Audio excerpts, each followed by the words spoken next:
Hey, welcome to Firescale Audiobooks. If you enjoy our audiobooks, please consider subscribing to the channel. Also, feel free to share your review in the comments section below. After a while, Withenia decided to stop thinking about her elder brother, the one who refused to share his secrets on how he grew so powerful so quickly. Her mind shifted to someone else entirely. Her lover. Her boyfriend. Yes, Withenia Wargrave, the second moon, had a boyfriend. Many across Crimora often misunderstood the traditions of the Wargrave family. Although it was true that none aside from the Primarch were allowed to birth descendants, it didn't mean that the suns, moons, elders, and great elders couldn't have lovers or those they cared for. They did not all die virgins. Every one of them had experienced romance, some with more than one partner. As long as none of them bore children, there was no violation of family law. Right now, Withenia was thinking of her boyfriend. She hadn't seen him nor spoken to him in over 3 days, ever since Asher's true awakening had begun. But now, she was returning to him. The moon and weather feel perfect for some late-night sex, she thought to herself with a mischievous smile curling her lips. You seem to be deep in thought, Withenia. The maid who was guiding the Enduron horses spoke, noticing the clear shift in mood reflected on Withenia's face. This maid had served Withenia since birth. She was not just a servant. She was a quiet companion, a constant presence throughout Withenia's life. Sigh. I was just thinking about my stupid brothers, Withenia replied, brushing strands of hair away from her face, and also about Mother. Well, for what you've told me, the first son and 10th son are indeed monsters, the maid responded, her voice calm and familiar. Who? Are you saying I'm not on their level in terms of talent? Withenia teased, casting a sideways smirk toward the front of the carriage. The maid did not hesitate in her reply. How could I dare say that? They are the ones beneath you. Perfect answer. You win 2 platinum coins, Withenia responded, nodding approvingly. The maid chuckled softly. Thank you, my lady. She genuinely loved being Withenia's servant. Not only was she treated with more warmth than most noble-born mistresses would ever show a maid, but Withenia also had a strange habit of rewarding her with platinum coins for what seemed like no reason at all. Just like now, 2 platinum coins effortlessly handed away. What job in the entire world of Crimora could offer better conditions than this? Simple, none. Withenia and her maid continued their conversation casually, as though they were equals rather than a noble heir and her servant. Their dynamic was unique, almost surreal. The maid always engaged Withenia in conversation whenever she noticed her mind wandering toward thoughts of Lily, Withenia's late mother. She never wanted Withenia to be swallowed by a single painful memory. As the hours passed, time seemed to blur. The Enduron horses pushed forward tirelessly, their hooves pounding against the earth in rhythmic cadence. Withenia shared with her maid the full details of Asher's true awakening. It wasn't considered confidential information. There was no reason to hide it. The maid had already seen Asher herself, completely unharmed, after the true awakening. Based on that alone, she had concluded that Asher was, in every sense of the word, a monster. Like Maurik, who had only lost a single wrist during his own true awakening, aside from a few scratches that barely counted as injuries. Withenia's previously cheerful expression slowly faded into a neutral one. A few moments later, her voice cut through the silence. Stop the carriage. The maid didn't ask why. She didn't hesitate, nor did she speak. She simply pulled the reins and brought the Enduron horses to a halt. Withenia stepped out of the gold-plated carriage with graceful poise. Her movements were elegant, deliberate, and silent. Without turning back, she addressed her maid. Continue the journey on your own. I'll meet you there later. The maid frowned immediately. She could sense that something was off. Withenia's sudden silence, the abrupt stop, and now this command. It wasn't hard to deduce that someone or something had made a move. Still, the maid didn't argue. She understood her limits. She whipped the reins and urged the horses forward with renewed urgency. She was only a Blaze Star rank. Staying near Withenia would only make her a burden, a limitation on Withenia's ability to fight at full strength. Her thoughts now focused on one thing: returning to the Withenia's residence as fast as possible to alert Withenia's boyfriend. Although Withenia was undeniably powerful, it was better to have support just in case. With that, she drove the horses harder, pushing them to their limits as the carriage raced forward into the distance. As her maid disappeared from view, Withenia turned her gaze toward the dense woods ahead. Her voice was calm, confident, and piercing. "I know you're there. Though you've hidden yourself perfectly, such tricks are useless against someone like me." But her words were met with silence. No movement, only the whisper of wind as trees and grass danced in the night's rhythm. A few seconds passed. Withenia didn't speak again. She had said enough. There was no need to repeat herself. She simply stood her ground and waited, her eyes sharp and patient. Then suddenly, from the darkness, a figure emerged. His steps echoed unnaturally, sounding as though he were walking from every direction at once, an auditory illusion that stirred the senses. "To think you actually sense me. I had planned to observe you for a while longer," the being said as he stepped into the moonlight. The silver glow illuminated his form. He emitted no presence, no aura, as though he didn't exist at all. His body, though humanoid in shape, was unsettling. Stitches crisscrossed every part of his frame, large seams suggesting that his limbs had been sewn together from matched flesh. Despite the grotesque appearance, he wore a calm smile, one that stretched wide as he stared at Withenia like she was prey. Withenia's eyes narrowed. Her instincts flared violently. Danger. Every part of her being screamed at her. Her combat senses told her all she needed to know. Her odds of winning had just dropped dramatically. But Withenia was no fool. She never charged blindly into battle. She assessed her opponent's strength and adjusted accordingly. Right now, her senses screamed one thing: run. But where could she go? Besides, she was a wargrave, and just because her opponent was stronger didn't mean she would die without resistance. If she was going to fall, she'd make sure the enemy went down with her. An Emovira, she thought at first, but quickly dismissed the idea. She had slain countless Emoviri in her lifetime. This one was different, stronger, stranger, more unnatural. Then her memory jolted.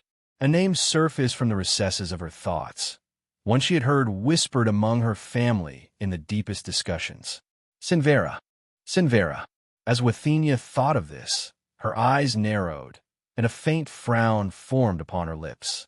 She had never encountered one before, but she had heard of them from her father, Mauric, from the elders, and even the great elders. And if her suspicions were correct, then everything at this moment had just changed dramatically. She had heard tales, dark ones, that the previous pre-March, her own grandfather, had been assassinated by them. Sinveri were a higher class of Emoviri. No, calling them Emoviri was an insult in itself. Emoviri didn't even deserve to be mentioned in the same breath as them. According to information gathered since what was presumed to be their first appearance, though no one could say for certain if that had truly been the beginning, it was believed that Sinveri were not born from the existence of negative and positive emotions like normal Emoviri. Instead, they were born from sins themselves. No one truly knew how many of them existed, but based on the information accumulated over the centuries, at least 5 had been confirmed through rare and scattered sightings. However, if one were to go by the number of sins known to exist in Crimora, then it was undeniable their numbers certainly exceeded 5. Emoviri were graded on a classification system distinct from that used for monsters and beasts. They were ranked from rank 1 to rank 10, with higher ranks indicating increased power and more advanced intelligence. But the Sinveri were beings said to exist beyond even rank 10. Their sheer power and innate intelligence placed them on a level that rivaled, or even surpassed, that of the human race itself, a reality that was terrifying to contemplate.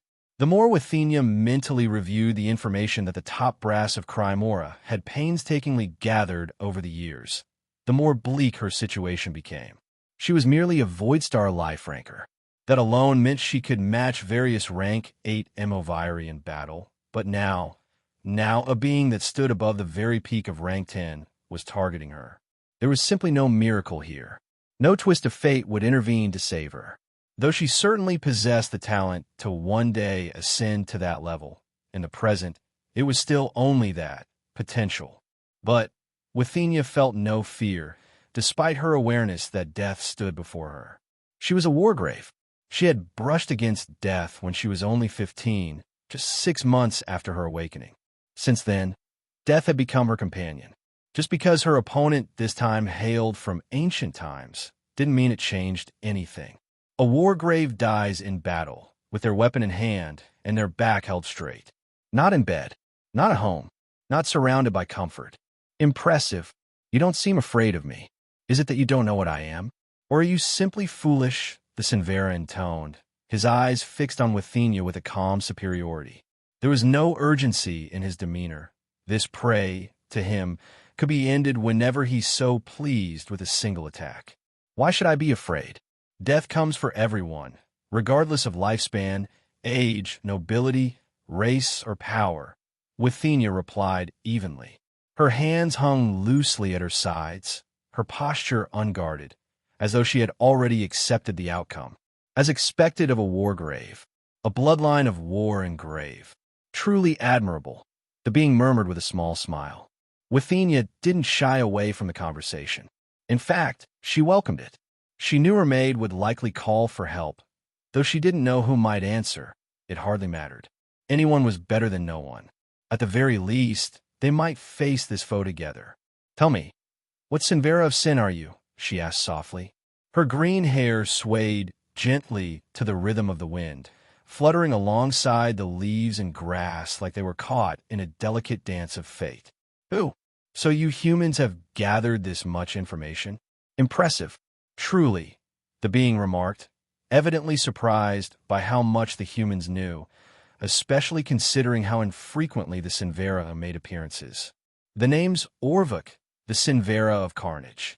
Born from your race's obsession with war, destruction, devastation, and of course, carnage, the being introduced himself with a faintly theatrical tone. I'm simply doing what I was birthed to do, Miss Second Moon, he continued, his voice low and smooth. But do not mistake me for one who indulges in senseless violence. No. Carnage is only beautiful when done with precision. When it's meaningful. He paused, his eyes settling upon Withenia with unsettling stillness. Just like you, I will make you beautiful, a beautiful corpse. Withenia did not flinch at the threat. Instead, a small smile played across her lips. Her blood was already boiling, her senses thrumming in anticipation. She was itching, aching to taste the power of this ancient being, a creature that existed above the normal limits of classification. Her fingers were already twitching, eager to summon her twin daggers. But she restrained herself. She remained still, gathering more information, trying to understand what she was truly up against. Indeed, a great deal of destruction and death had plagued the world ever since the fall of the Star Fragment, an event that shattered the relative peace of the realm. From humanity's sudden awakening and evolution, to the beasts who evolved in tandem, and the subsequent war that followed, the death toll had risen into the millions. And even after the war was, in some sense, won, the unified world fractured into competing empires due to the resurgence of various power and abilities. People crowned themselves kings and queens. Ambitions rose, and then came the carnage, humans warring among themselves, further fueling chaos. More death, more devastation. The intelligent Emoviri seized the opportunity, spreading chaos across every known empire. Some empires fell, annihilated entirely, absorbed into stronger ones. While this served as a brutal lesson to the survivors, it also forged an unstable peace, one built on fear. The fear of war returning. The fear of the Sinvera, watching from the shadows. To think your battle intent would rise just from hearing my name. Truly, your bloodline is worth studying, Audiobook said with a grin. I take it you're no longer stalling for reinforcements then, he added, voice steeped in calm arrogance. Withenia was unsurprised that Audiobook knew she was stalling. Beings like him weren't just powerful, they were brilliant. After all, They couldn't have remained hidden all these centuries without the intelligence to do so. She said nothing. Her silence was her answer. And yet, though she stood alone before a being of carnage, though death encroached on every breath, she remained still, her spine straight, her eyes calm, her blood screaming for battle. She was Withenia Wargrave, and if she was going to die, then she would do so standing. With a smile, Withenia's soul-bound weapon materialized in her hands, a pair of sleek, black twin daggers. Then, in an instant, she appeared directly in front of Orvik. No movement technique, no astra, just pure, unadulterated physical strength. Her dagger carved through the air with maddening grace, arcing toward Orvik's neck. But the Sinvera simply took a single step back, an amused smile lingering on his face. The dagger sliced through the space where his throat had just been. Put some strength into your attacks. I haven't made a move in centuries. Don't bore me, Orvik said calmly, sidestepping another incoming strike with insulting ease. Withenia immediately vanished from her position, reappearing several meters back. She clenched her jaw. What Orvik said was true. Her life was on the line. She was battling someone leagues above her. There was no room for reservation. She couldn't afford to waste time or energy. Astra erupted through her astra veins like a dam bursting, her aura flaring wildly. Despite the overwhelming gap in strength, her smile widened with reckless abandon. She didn't care for the disparity. She was a wargrave. The ground beneath her feet exploded in a deafening roar as she shot forward like a missile, her speed breaching the sound barrier with ease, like a bullet through paper. Her twin daggers rose, and silver energy bloomed across their edges. Then, like the weight of a collapsing sky, her assault descended upon Orvik.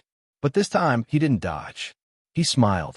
A grin mirroring Withenia's stretched across his face as he raised his palm, and in a blur, struck forward. Like two nuclear warheads colliding, daggers met palm in a burst of cataclysmic destruction.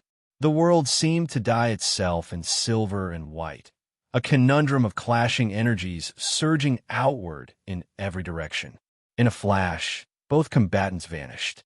Their movements weaved through the battlefield in unpredictable directions, daggers flashing through the air like streaks of silver flame, painting the darkness with deadly beauty. The air screamed around them. The earth beneath their feet trembled with titanic force as their battle raged. And yet, Orvik still hadn't attacked. He remained on the defensive, parrying every strike with a single hand, while the other remained tucked calmly behind his back. A dagger shot for his red eyes, but his left hand blurred upward, meeting it with the back of his palm. The moment the weapon made contact, the silver energy blooming across its blade exploded with a world-ending detonation, swallowing Orvik whole. Withenia blurred backward, crossing a full kilometer in an instant. Her black eyes scanned the battlefield. The land lay in ruins from only a few exchanges, a storm of dust swirling violently in the aftermath. Then, from within the swirling chaos, Orvik emerged. Unharmed, both hands remained folded behind his back, his smile as calm and confident as ever. I have to say, your moon element is truly unique. Your speed and strength surpass that of most Void Star life rankers, and you haven't even reached the Radiant level yet. Impressive, Orvik praised casually. Withenia said nothing in response. It was true, the element she had awakened was the moon element. It granted her command over silver lunar energy, allowing her to unleash destruction unlike many other. Moon dagger technique, tidal pull. A torrent of immense silver energy erupted into the sky above, then collapsed inwards, converging around her daggers with increasing ferocity. Then it struck. Gravitational force surged outward in an instant. Earth, trees, rocks, foliage, everything within a kilometer radius was dragged toward Withenia, helplessly sucked into the center of her technique. But as they neared, they were diced to shreds by the rampant silver energy swirling around her. Orvik felt the pull immediately, but he didn't resist. He welcomed it. The silver lunar energy roared to life and consumed him completely. But Withenia didn't simply stand there. She moved. Her left dagger streaked forward, aiming directly for the Sinvera's forehead, threatening to cleave through Orvik's brain. But Orvik raised his hand casually, catching the blade between his index and middle fingers with chilling ease. Countless moon-silver slashes lashed out against his skin, exploding on impact, yet he remained unmoved. He didn't react. He didn't flinch. They couldn't even injure him. It was impossible. Withenia's eyes narrowed. Her attacks were futile, just like those of all lower-ranked beings who thought they could stand against higher realms. Still, she only needed one attack to land. Just one.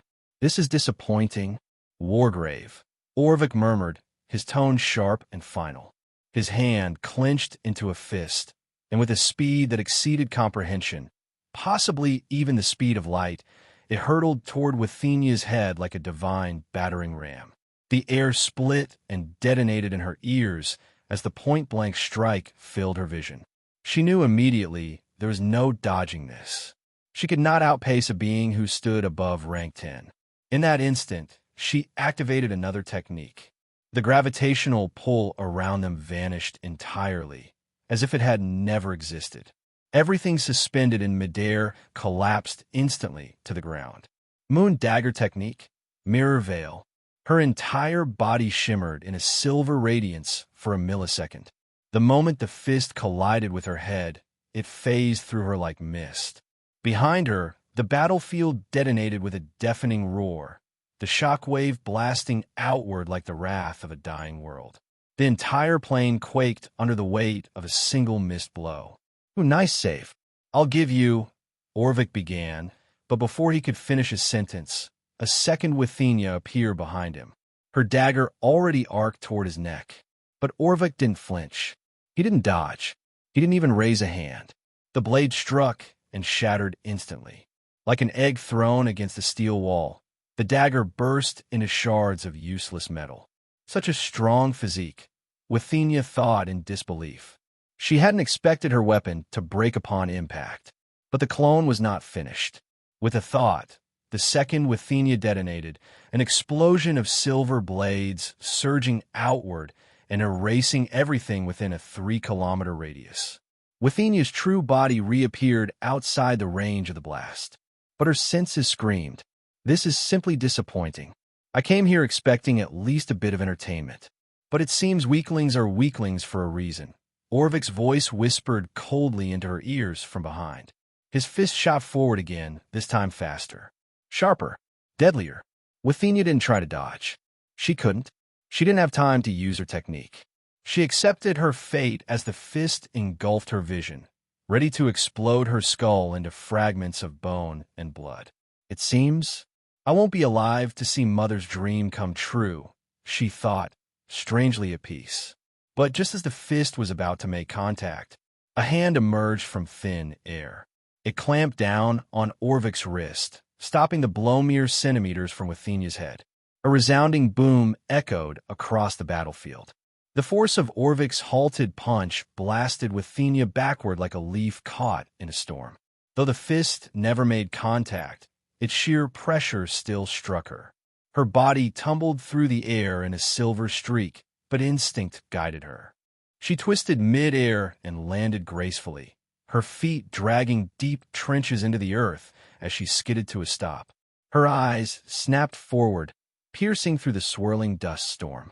Someone had interfered, and now she waited to see who. The swirling dust storm began to settle with an eerie calmness, as though savoring each passing moment. From within the thinning veil of dust, 2 towering figures gradually emerged into view, each standing no less than 8 feet tall. Both exuded an overwhelming presence, their broad shoulders silhouetted against the fading storm. One bore crimson eyes and jet-black hair, with dark threads coursing visibly through his body as he stood in quiet stillness. The other possessed glacial blue eyes and hair, his posture relaxed, calm, untouched by the chaos around him. They were none other than Orvik, the Sinvera of Carnage, and Malric Wargrave, the first son. Malric stood effortlessly, grasping Orvik's wrist as if it were the simplest task in the world. His other hand remained casually tucked into his pocket. "Hey, sis, I'll let you have your fun, so don't whine to me now that I showed up to save you," he said, his voice calm and unhurried, yet it carried clearly to Wathenia's ears. She stood frozen in disbelief, staring at him. Ow! She couldn't fathom how her brother had arrived so swiftly. It made no sense, especially considering her personal maid had been sent to her private manor, not the Wargrave estate, where Malric was supposed to be. "Who?" "The first son, Malric Wargrave." "At last, we meet," Orvik said with a faint smirk, unbothered that his attack had been so effortlessly halted. As expected, you never fail to meddle in matters that don't concern you. To him, it was of no matter that Malric had actually stopped his attack. That strike hadn't even approached his true speed, and even if, by some miracle, Malric could match him blow for blow, so be it. Such things only added to the thrill. After all, he was the Sinvera of carnage. It was in the heart of chaos, in battles of the highest caliber, that he truly came alive. I didn't know the Sinveras were keeping tabs on me," Malric replied, his voice as composed as ever, the faint curve of a smile lingering on his lips. "Should I feel honored that such beings deem me worthy of notice, or tremble in fear beneath such presence?" "Brother, let's face him together," Wathenia said, rising to her feet, her twin daggers flashing back in her grasp like silver streaks of moonlight. Battle intent burned in her eyes. This being, he stands beyond rank 10. But before she could take a single step forward, Malric raised a hand slightly and spoke, his tone calm, yet resolute. "Forgive me, sister, but we can't face this one together. You'd only hold me back. I suggest you take a few steps back. This isn't a battle you're meant to join." Wathenia froze mid-step as Malric's words echoed in her ears. She had no response, not because she disagreed, but because, deep down, she understood. Once, when they were younger, she and Malric had fought side by side, overwhelming beasts and monsters with the seamless coordination only siblings could share. But that time had long passed.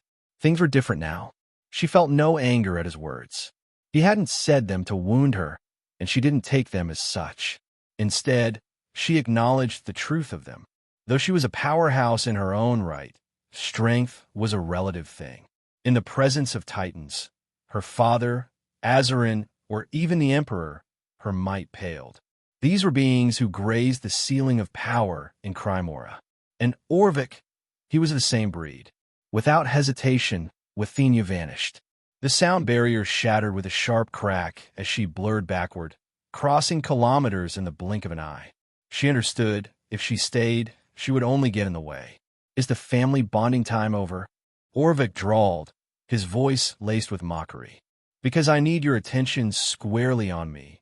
First Sunday," he emphasized the title with a sneer, deliberately twisting it, just as he had with Second Moon, each time spoken like a private joke at the siblings' expense. He didn't wait for Malric's response. With explosive force, Orvik's fist rocketed forward like a bullet train, aimed directly at Malric's face. The smile vanished from Malric's lips in an instant. He shifted effortlessly, his body gliding to the side with calm composure, releasing Orvik's wrist in the same fluid motion. Boom! The sheer force of Orvik's strike ruptured the air behind them, detonating the ground in a shockwave of raw power. But Malric didn't flinch. He countered immediately, his knee flashing upward like a blur of vengeance, driving toward the Sinvera's side with razor-sharp precision and lethal intent. But Orvik twisted his body with impossible grace, slipping past the incoming knee at an angle that defied logic. He didn't pause. He didn't hesitate. In the same seamless motion, he transitioned from evasion to offense, his hand snapping forward like a spear, fingers pointed and aimed unerringly for Malric's throat. Malric's form dissolved into a blur. The very air at his previous position buckled and shattered, the wind barrier collapsing under the pressure of his departure. Orvik's senses flared, scanning instinctively, left, right, behind, but Malric was nowhere in sight. Then, just for a fleeting instant, Orvik saw him. Malric stood atop his head, hands casually tucked into his pockets, his calm presence a direct contrast to the chaos around them. Orvik didn't react with surprise, only motion. His form flickered, vanishing into a streak of movement as he reappeared above, attempting to reverse the maneuver, now aiming to perch atop Malrik's head. But Malrik was already gone. He had returned to his prior position atop Orvik, the same infuriating calm in his posture, as if the laws of movement didn't apply to him. They both smiled. In the next moment, after-images filled the night like echoes of lightning. The battlefield turned surreal. Their bodies blurred and flickered across the terrain, first at subsonic speeds, then accelerating into the supersonic, before effortlessly tearing into hypersonic bursts. Each movement was a test, a taunt, a game of godlike reflexes. Like titans playing tag beneath a sky, too slow to follow. Withenia's black eyes darted desperately, trying to track the movements of the two monsters before her, but it was futile. Even her own speed surpassed the sound barrier, but it offered no advantage here. They existed in a realm far beyond that threshold. Her lunar energy flared instinctively, wrapping around her form in soft silver radiance. It surged into her eyes, sharpening her perception to its utmost limits. Time seemed to slow, but even then she saw nothing. Only flickers, flashes, echoes of motion. All she could perceive were the aftershocks, the sound of shattering earth, the howling collapse of displaced wind, each one announcing that Malrik and Orvik had already moved again. And again. Then they broke into the realm of reentry speed, velocities at which meteors tear through the sky. The world around them seemed to smear, reality itself struggling to maintain coherence against their godlike pace. This was her chance, her only chance, to glean something. Anything. A stance, a rhythm, a flaw. But no matter how hard she focused, how much energy she poured into perception, she couldn't keep up. Orvik and Malrik collided. No weapons, no techniques, just raw, unrestrained power in the form of flesh and will. Their bodies slammed into one another with bone-shattering force, yet their smiles never wavered. They locked eyes in that instant, crimson clashing against cerulean. Neither blinked, neither yielded. In their gaze was a silent declaration. You cannot surpass me. Each believed themselves the pinnacle. Each believed the other would fall. And then they vanished, not in a blur, but in a blip, as though existence itself momentarily forgot them. A high-intensity shockwave ruptured the fabric of reality as two fists collided with cataclysmic force. Then, just as swiftly, the fists parted, only to meet again, and again, and again. Blow after blow rained down in a flurry of motion, their hands blurring backward and forward with enough power to erase entire mountain ranges. Beneath their feet, the earth screamed. Ravines split and tore open, unable to withstand the pressure of their movement. Each streak of motion so rapid it mocked the concept of teleportation itself. Then came a blast, flesh against flesh, followed by an echo that shattered the air like a war cry.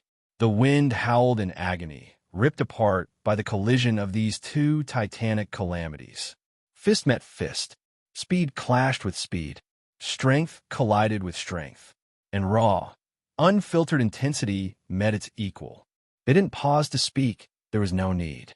Each strike, each movement, carried the weight of unspoken words. Their fists were their voices, their blows the language of gods. Dust rose like a harbinger of ruin, veiling the forest in a storm of silence and dread. The air thickened, pressure mounting with each passing second as both combatants pushed the limits of physicality and reality. With another thunderous impact, their elbows collided mid-motion, a jarring crack ringing through the storm.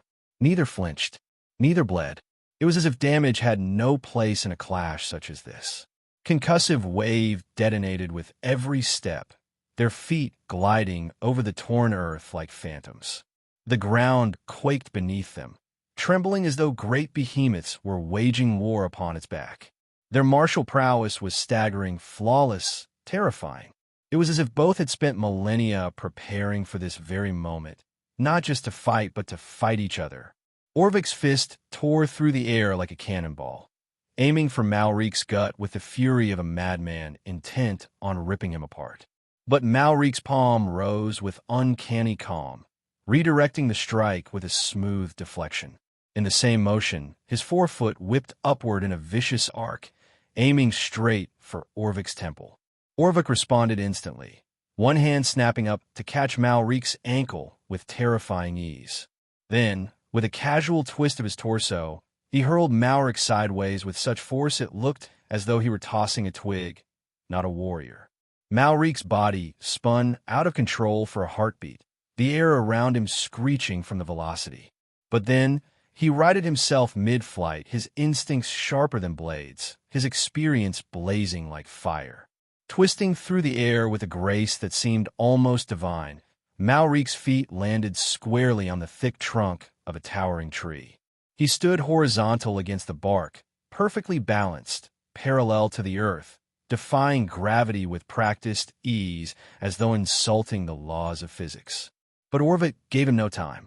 The moment Malrik's feet touched the wood, Orvik was already there, his colossal frame materializing in front of him, fist already crashing downward toward Malrik's skull like a meteor falling from the heavens. The smile on Malrik's face stretched wider, a quiet thrill dancing in his eyes. Using the tree as a springboard, he launched himself sideways with instantaneous, almost incomprehensible speed. But he didn't merely evade, he countered. Mid-air, in that sliver of a moment, his fist rocketed forward and struck Orvik's flank with pinpoint precision. Boom! Orvik's descending blow annihilated the tree behind Malrik, reducing it to splinters and dust. But in the same breath, Malrik's counter landed, a thunderous impact crashing into Orvik's side. The force roared through the Sinvera's body, a brutal reminder that even he did not stand above the physical laws of Crimora. Inertia surged through him, his body driven backward as trenches tore into the ground beneath his feet. Earth groaned and split in protest until, finally, Orvik ground to a halt. His expression never contorted in pain. His body remained pristine, unmarred by the force of the strike, as though the attack had never landed. His smile lingered, showing no sign of disappearing, and his eyes glowed with a predatory gleam as he fixed his gaze on Malrik, like a beast eyeing its prey. But Malrik only returned the look with a feral grin of his own. Then, like two deranged titans, they exploded off the ground, limbs coiling with power. Their legs collided mid-air with a resounding crash, sending shockwaves rippling through the terrain. What followed was a furious, almost absurd exchange of blows, each strike releasing gusts so violent that the very air recoiled, hurling debris and dust in every direction. Malrik's attacks came from every conceivable angle. If he detected an opening, he surged into it with terrifying lethality. His movements bore the rhythm of a war god, every motion calculated yet fluid, his feet, shoulders, and hips operating in seamless harmony as he clashed with a creature whose battle experience spanned an era beyond comprehension. Orvik's fist surged forward, aiming for Malrik's chest with deadly intent. But Malrik caught it mid-air, his grip firm and unshaken. In one seamless motion, he pivoted, twisting his torso with effortless precision and hurled Orvik over his shoulder, intent on slamming him into the earth. The throw was clean, textbook in form, devastating in force. But Orvik was no novice. He was a martial master whose hand-to-hand prowess had been carved through ages of blood and war. As his body spun through the air, he twisted violently, realigning himself before his back could meet the ground. Then, impact. With uncanny balance, Orvik landed on three limbs, feet and one hand, absorbing the force in a controlled descent. The ground caved slightly beneath him, the soil groaning under the sheer weight of his presence. But there was no reprieve. Before Orvik could even begin to rise, Malrik was already there. His foot shot out like a bolt of judgment, aimed directly at Orvik's head, point-blank, merciless and deadly. But Orvik slipped to the side with fluid ease, his crimson eyes tracking Malrik's foot as it passed mere inches from his head. There was no wasted motion, no delay. The moment he evaded, he surged forward like a missile, aiming to seize Malrik by the waist and slam him into the ground. But Malrik was already anticipating it.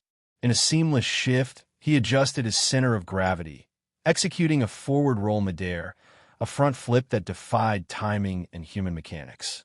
He twisted over Orvik's lunging form with impossible agility, not merely evading, but countering. He descended like a meteor, body crashing down with crushing momentum, his feet soles aimed straight for Orvik's spine. But the Sinvera vanished in a flicker. One instant he was beneath Malrik, the next gone. Malrik's feet struck the earth with punishing force. The ground couldn't bear it. A thunderous impact erupted outward, and a massive ravine tore open beneath him, splitting wide like a yawning chasm. Debris, dust, and raw pressure exploded in every direction, tearing through the forest like a wave of judgment. Dust billowed high into the air, cloaking the aftermath in a heavy, swirling shroud. Then footsteps. Step, step, step, step.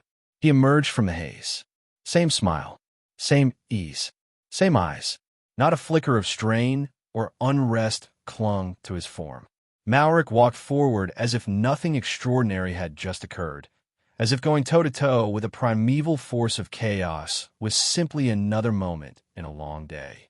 He carried himself with the poise of one who belonged in that realm of monsters. Orvik stared at him with a glint of madness in his crimson gaze. He wasn't shocked. He wasn't angered. He wasn't even disappointed that Malrik had matched him blow for blow, or that he'd been struck once while landing none of his own. No, he welcomed it. After all, beings like him didn't get to feel often. They didn't often get to fight, and that made this rare, precious. Their eyes locked, two destined adversaries, staring into each other like incarnations of fate itself. And then, without a word, they moved. A long, obsidian weapon materialized in Orvik's grasp, its black metallic surface gleaming ominously beneath the moonlight. The blade curved wickedly, its glint betraying an edge honed to sever through bone, steel, or soul, a scythe, born to reap. In the same breath, a flash erupted at Malrik's waist. His hand drifted with calm certainty to the hilt, and then came the hiss, low and menacing, as his weapon was drawn. A katana, sleek blue and slightly curved at the end, whispering of precision, control, and sudden death. As though fate had given a signal, these two leviathans tore towards each other with nothing but glee. In an apocalyptic clash, katana met scythe with cataclysmic force. The reverberation of steel striking steel echoed like thunder across the greenery battlefield. A burst of sparks flared at the moment of contact, only to be swallowed instantly by the rippling shockwave that followed. A resonant metallic clang tore through the very fabric of sound, as though reality itself struggled to register their speed. Their duel carved through the air, leaving behind arcs of sharpened intent, visible trails of killing will. Each blow unleashed concussive shockwaves that fractured stone and uprooted trees, a storm of destruction born from their fury. They moved like incarnations of wrath, savage and lethal. The oppressive weight of their battle suffocated the air, thick with the scent of looming death. Between them stretched a void, silent, absolute, filled only with flickering steel and overwhelming force. One misstep, a single breath drawn out of rhythm, and the confrontation would end in a bloodburst. Still, they moved relentlessly, each slash and cleave rending through existence itself, as though rewriting the very fabric of reality with every strike. Cleave met slash, slash clashed with slash, slash collided with cleave, technique collided with technique. Two blurs of motion, two harbingers of destruction, two incarnations of madness, two beings forged at the pinnacle of existence. In the span of mere seconds, millions of blows were exchanged, each strike aimed with lethal precision toward vital points: the heart, the eyes, the brain, the liver, the ankles. Nothing was off limits. Yet every assault was met with perfect deflection, each parry flowing with uncanny synchronicity, as if they were reflections of one another, twins in spirit, birthed by different mothers.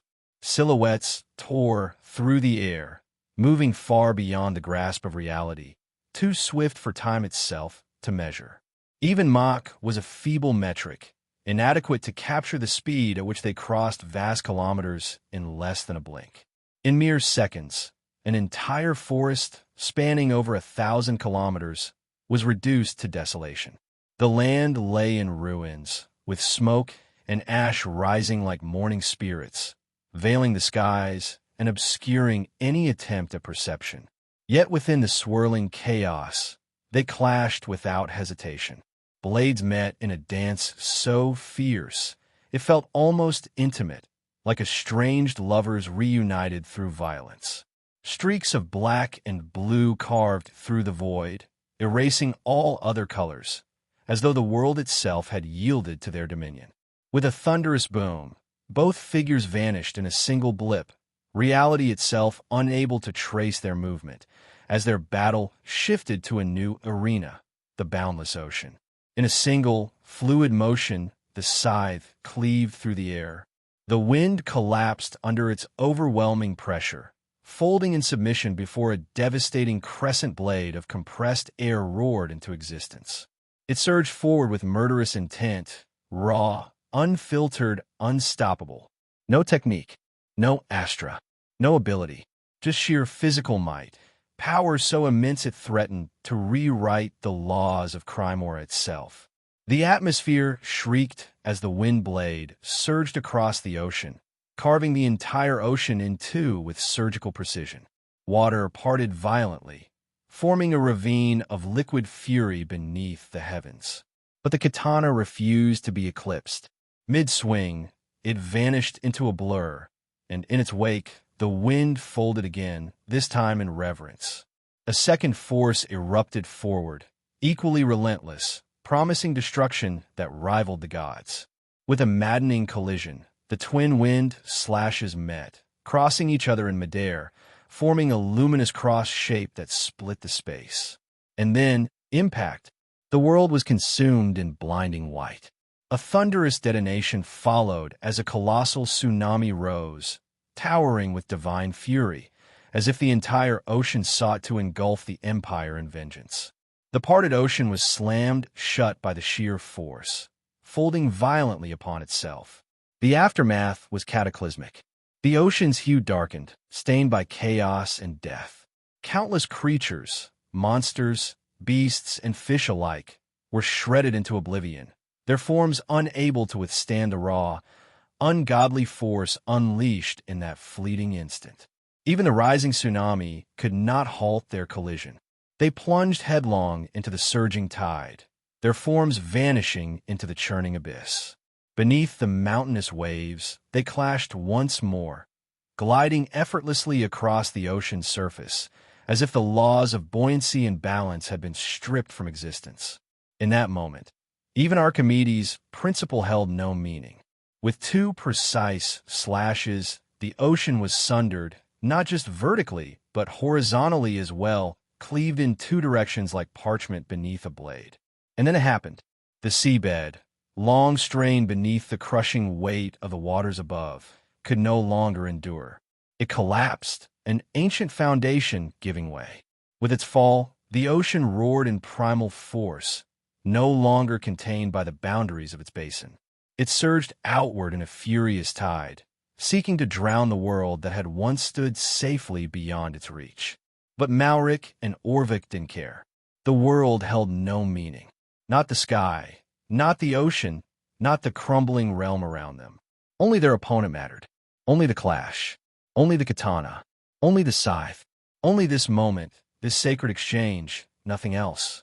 With an ear-splitting boom, both warriors plunged beneath the waves. Yet even submerged, they moved as if born of the ocean, cutting through the crushing depths as if water offered no resistance at all. Their weapons clashed in a frenzy of motion, relentless and precise, unaffected by the weight of the deep. Steel sang in defiance of pressure, sound, and logic. They streaked across the ocean with impossible speed, faster than any creature that had ever known the ocean. Even the leviathans would have seemed still in comparison. Their feet crashed onto the seabed with seismic force. The already fractured ocean floor gave way completely, transforming into a massive sinkhole, a yawning void that pulled at the surrounding waters like the mouth of the abyss. The pressure of the deep intensified, bearing down upon Malric and Orvik like the weight of a dying world. Yet their movements never faltered. Their blades never slowed. Not for heartbeat, not for breath. With another thunderous clash, a tempest forged from steel, the water within a 20-kilometer radius violently displaced, as if forcefully vaporized by the sheer magnitude of their collision. For a fleeting moment, the ocean was gone, peeled back by the overwhelming energy that surged between them. The ocean floor revealed itself once more beneath the chaos, but before it could reclaim its silence, a katana crashed down with terrifying precision. It cleaved through the seabed, not the already ruined terrain, but the very foundation beneath it, splitting the ocean's bones in two. Orvik and Malric vanished once more, leaving behind what was once a beautiful ocean, now reduced to ruin, stripped of life and form, without a second thought. Their figures reappeared high above, suspended midair, a blur of motion as a flurry of attacks erupted between them. Their feet found perfect balance atop a drifting cloud, treating vapor as if it were solid ground. Neither paused to breathe, neither spared a thought. They moved with supernatural ease, blades dancing faster than the eye could follow, while the trembling cloud beneath them strained to carry the weight of gods. Above them, the moon bathed the sky in a cascade of silver light, as though it smiled upon the clash, blessing it with a sacred stillness. They fought like the incarnations of forgotten wars, echoes of ancient battles reborn in flesh and fury. Their weapons tore through the air, each strike a verse in a violent hymn, each motion defying the laws of war. They were not men. They were storms, tempests given form, locked in a dance of annihilation. Their duel bore the weight of history itself, each blow a collision of past and present, each clash an echo of empires lost and legends buried. Their blades sliced the wind, severed clouds, and split even the fabric of space that dared to exist between them. They did not fight for glory, nor for conquest. They fought for absolute certainty, for the undeniable truth written in the clash of steel. And then, the cloud, burdened by a weight even oceans could not hold, finally surrendered. It collapsed, dissolving into rainfall.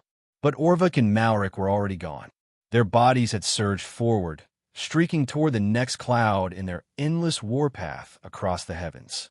They seemed equal, two forces locked in perfect symmetry, as if the battle itself hovered in a delicate equilibrium. But such balance cannot last. There can be no peace in this storm. One must fall. One must rise. One must live. Orvik and Malric plummeted from the heavens, as though even the boundless sky had grown weary of bearing the weight of their existence. Yet even as gravity seized them in its grasp, their battle raged on, relentless, unthinking, unpaused. Chaos incarnate. They struck the earth with thunderous force, crashing into a vast dune that shuddered beneath their might. Sand erupted skyward in a colossal plume, and sound waves pulsed through the atmosphere, warping the very air.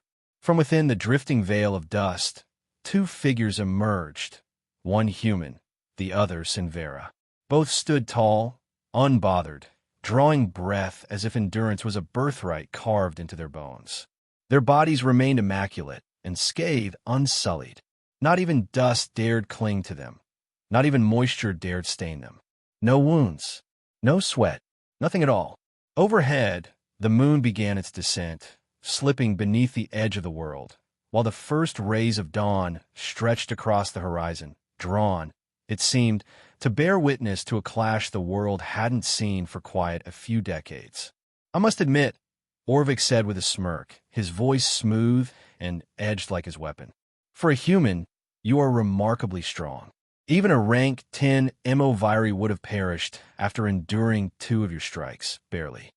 His scythe hung effortlessly across his shoulder, perfectly balanced without the aid of his hands, as though it too bowed to his mastery. Malric smiled in return, the gesture both playful and proud. Well, what can I say? I am a first son for a reason. Orvik chuckled, a red gleam in his eyes. Then as the first son, it's only fitting you'll be the first to die, don't you think? Malric's smile twisted into a smirk, tinged with smugness. That won't do. If I die, my sister would never let me hear the end of it.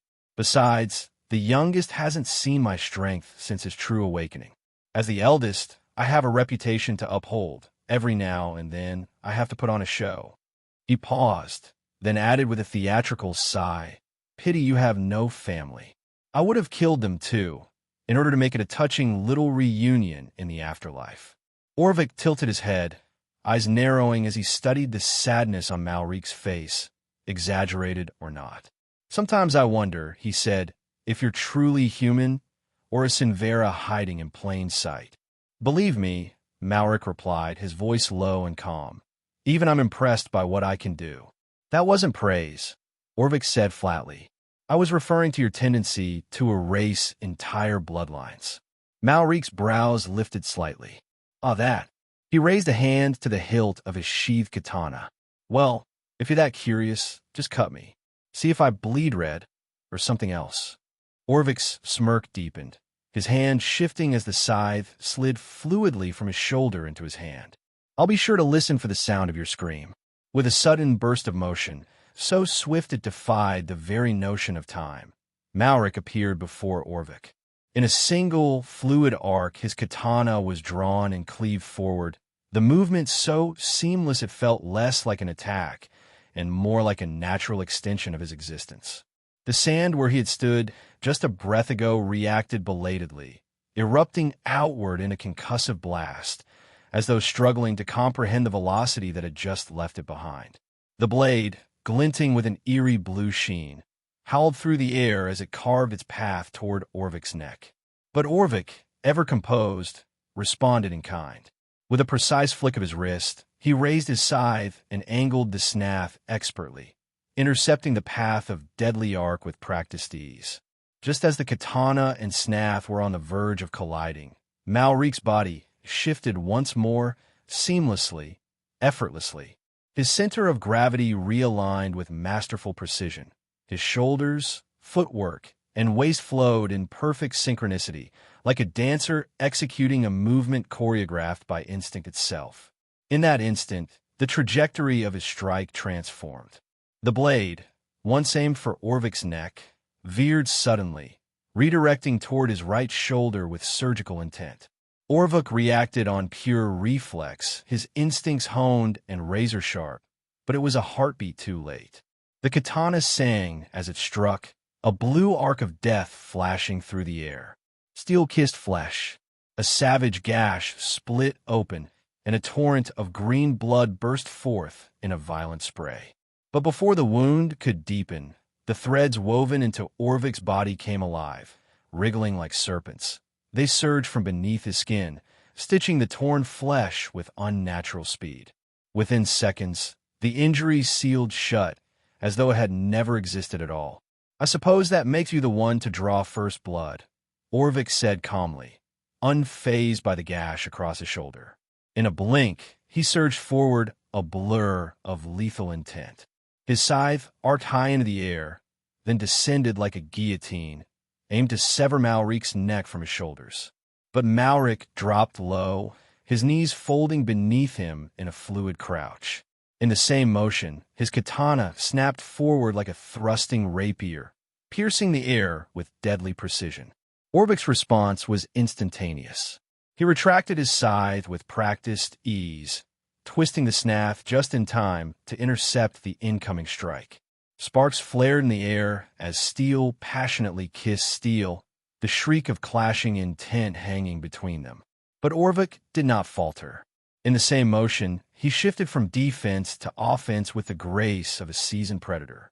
With a twist of the shaft, he deflected Malric's katana aside, then pivoted. His side's crescent edge swung down and inward, collapsing toward Malrik's exposed back with ruthless momentum, threatening to carve it open in a single merciless stroke. But Malrik twisted away at the final moment, fluid as smoke, not even bothering to block or parry. As he rose to his feet, the side of the side snaff was already hurtling toward his head with bone-crushing force. With seamless coordination, his left hand snapped to his waist, unhooking the scabbard. In a motion befitting a true ambidextrous master, he raised it just in time to absorb the blow, steel meeting wood with a thunderous clang.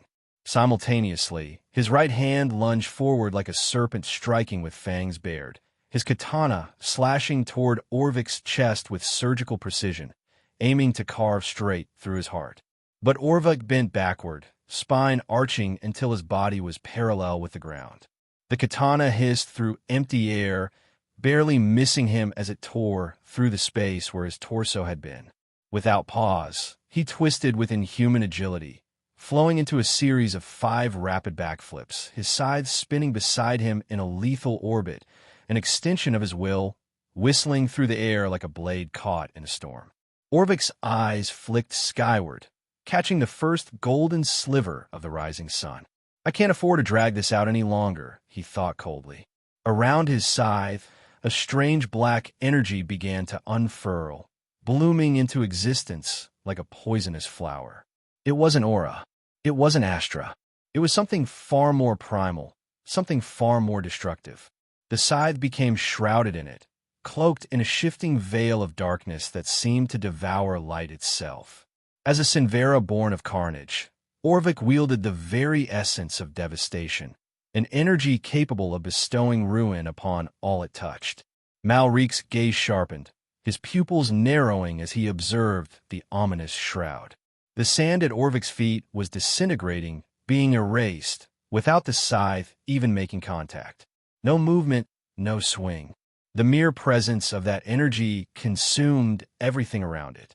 He said nothing. With measured calm, Malrik returned the scabbard to his waist. Then his katana flared to life, an intense golden-orange glow bursting forth in a blinding wave of radiance. The air shimmered, distorted by the searing heat, as the very atmosphere seemed to recoil in anticipation. This was Malrik's innate element, the sun. Heat and devastation surged outward, cascading into the world as tendrils of orange and black energy tore through the atmosphere. The very sand beneath them shimmered, glowing intensely, its grains beginning to shift state, melting and fusing into glass under the intensity of their clash. Orvik and Malrik locked eyes. Red eyes met blue. A blue katana faced off against a black scythe. Golden-orange energy flared violently against the encroaching void of black. Reality wavered between them, time itself seeming to pause, before both figures vanished in a cataclysmic distortion. At a single, undefined point in space, they met in a world-ending collision. Crimson and black bathed the horizon as their opposing energies exploded outward in a pulse of pure annihilation. Without hesitation, they moved. Blades slashed with purpose. Their phantoms tore through the battlefield, roaring like beasts untethered, driven by unbending will. A thunderous detonation echoed as they collided once more, so fierce that the sand beneath them split and scattered in all directions under the crushing weight of their power. The world blurred into streaks of orange and black, a chaotic canvas of clashing steel and energy, as their weapons met again and again in close, feral proximity.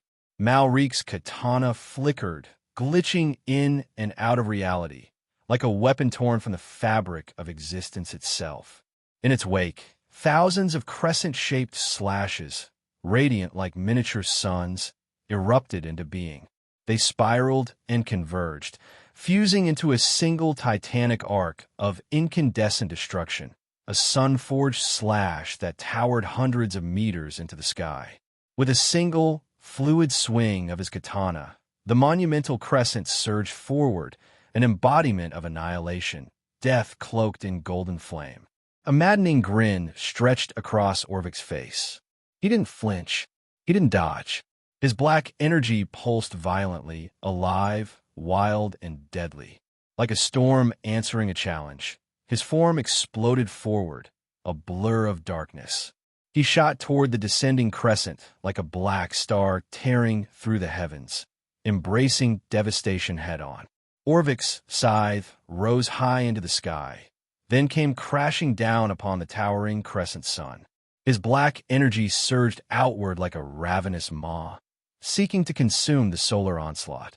But in a sudden twist, the radiant arc flared crimson, then erupted in a deafening explosion that split the very air. The blast struck Orvik with cataclysmic force. He didn't scream. He grinned, eyes wild, as pain ripped through him, the sun-forged energy searing his flesh, tearing through his body like a divine punishment. His form was hurled backward, spinning through the air like a broken kite caught in a storm. But as wounds split open across his frame, black threads surged from beneath his skin, old, eerie, and alive. They danced like serpents, weaving flesh and sinew back into place before falling still, dormant once more. Orvik twisted midair, crashing down feet first, his heels carving deep trenches into the sand as he skidded to a halt. But before he could even lift his head, a crimson-stained blue katana was already upon him, blazing toward his neck like a predator diving from the heavens, swift, merciless, inevitable. But Orvik was no novice. His senses and battle instincts had been honed over centuries, refined in blood and chaos. Even wounded prior, his response was near instantaneous. His arm rose fluidly, and the snap of his scythe intercepted the incoming blade with a resounding clang of steel against steel. But Orvik wasn't finished. He had been wounded twice. That demanded retribution. A surge of black energy erupted from him, vicious and lethal, like a living storm, racing outward in a wave meant to consume Malrik whole. Malrik's senses flared. Sunlight burst across his body, golden crimson energy enveloping his frame in an instant. Then he vanished, a blur of radiance streaking across the battlefield. But the moment he reappeared, Orvik was already there. Like a phantom, he materialized mid-swing, his curved scythe descending upon Malrik's neck with grim finality, like a heavenly reaper claiming his due. Malrik's katana rose with deadly precision, guided by pure instinct. In a blinding clash, steel met steel, black met crimson, and the world shuddered. A thunderous blast echoed across the battlefield as their energies collided once more, rippling outward in a deadly pulse that shattered the ground beneath them. Neither of them took a step back. Orvik's curved blade remained locked against Malrik's katana, both weapons trembling under the pressure of opposing force. But then, just for a moment, a mischievous glint flashed across Orvik's crimson eyes. Without warning, the tip of his scythe extended like a spear, fluid and vicious, piercing forward in a blink. The elongated edge drove into Malrik's neck. Crimson blood burst into the air, painting the sky as metal tore through flesh.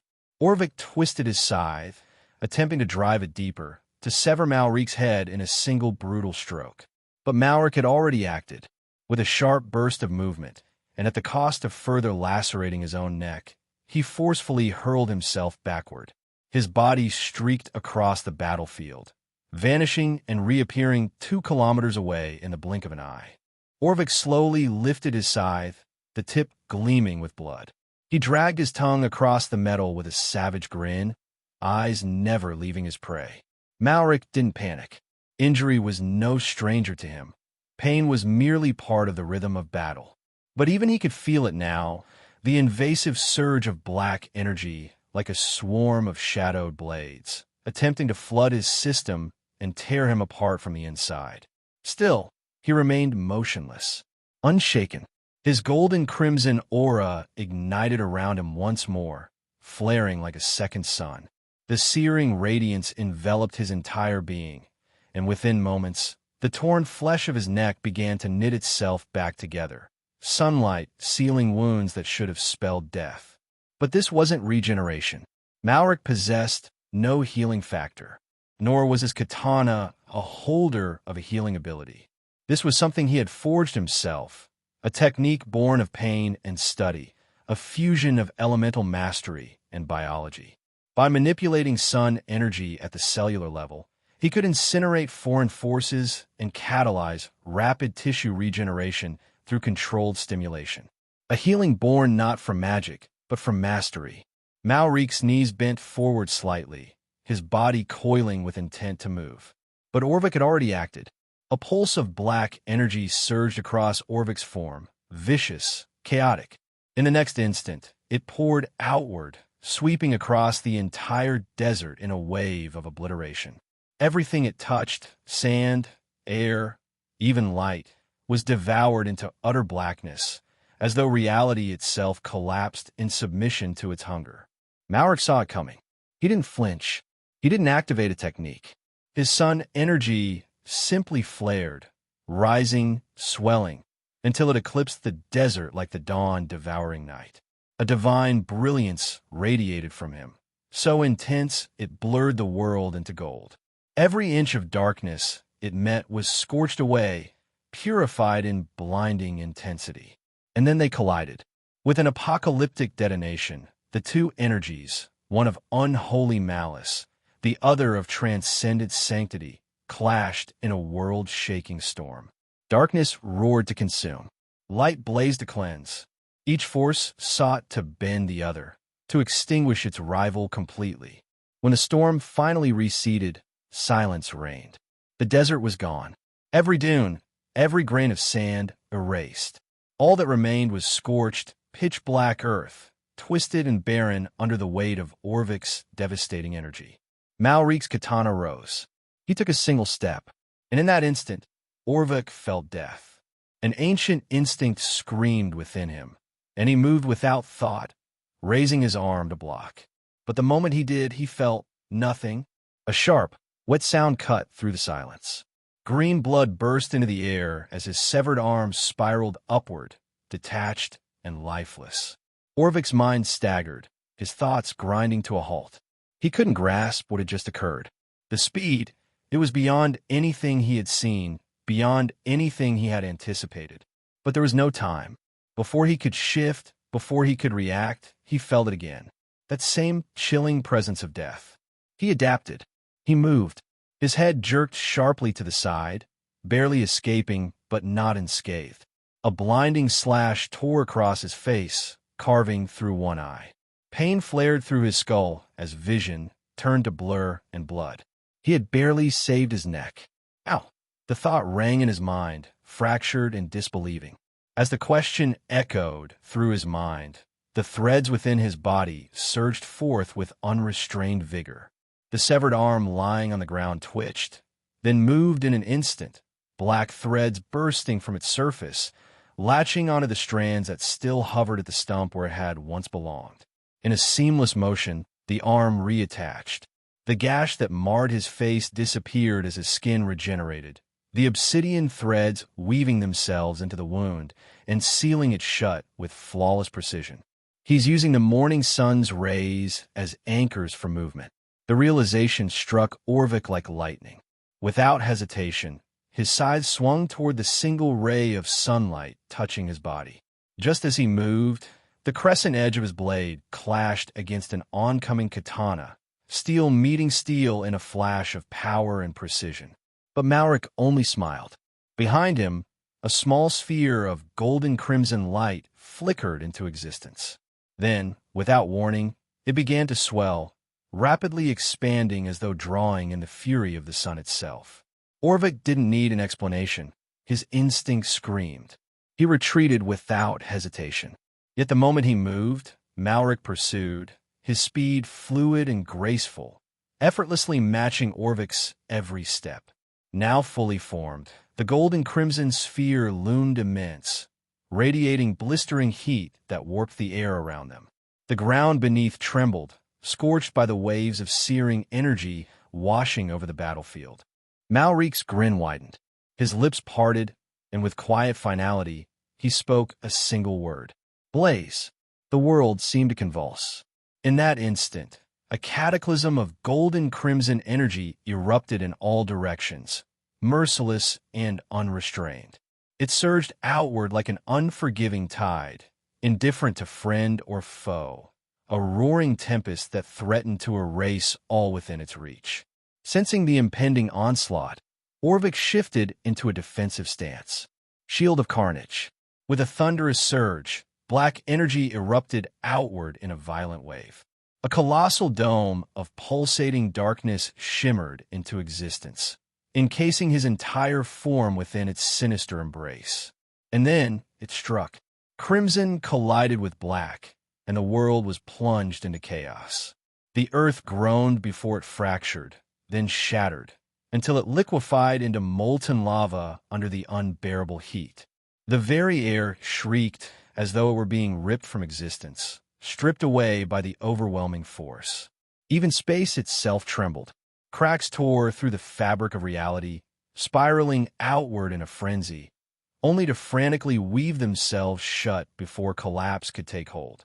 A storm of dust, smoke, and burning fumes erupted skyward, an apocalyptic column surging over 1,000 meters into the air, as if reaching for the heavens in a cry of devastation.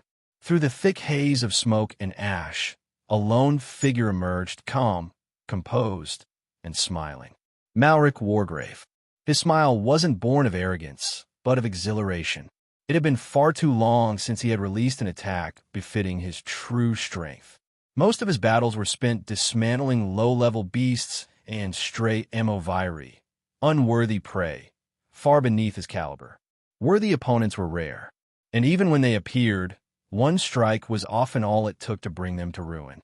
But this was different, a battle that stirred his blood.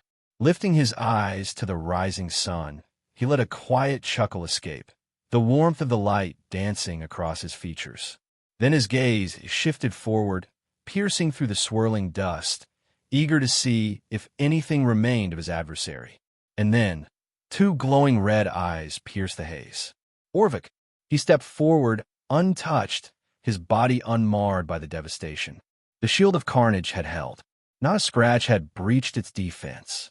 All around them, the land had been erased. For thousands of kilometers, the terrain was reduced to smoldering ruin, flattened, melted, annihilated.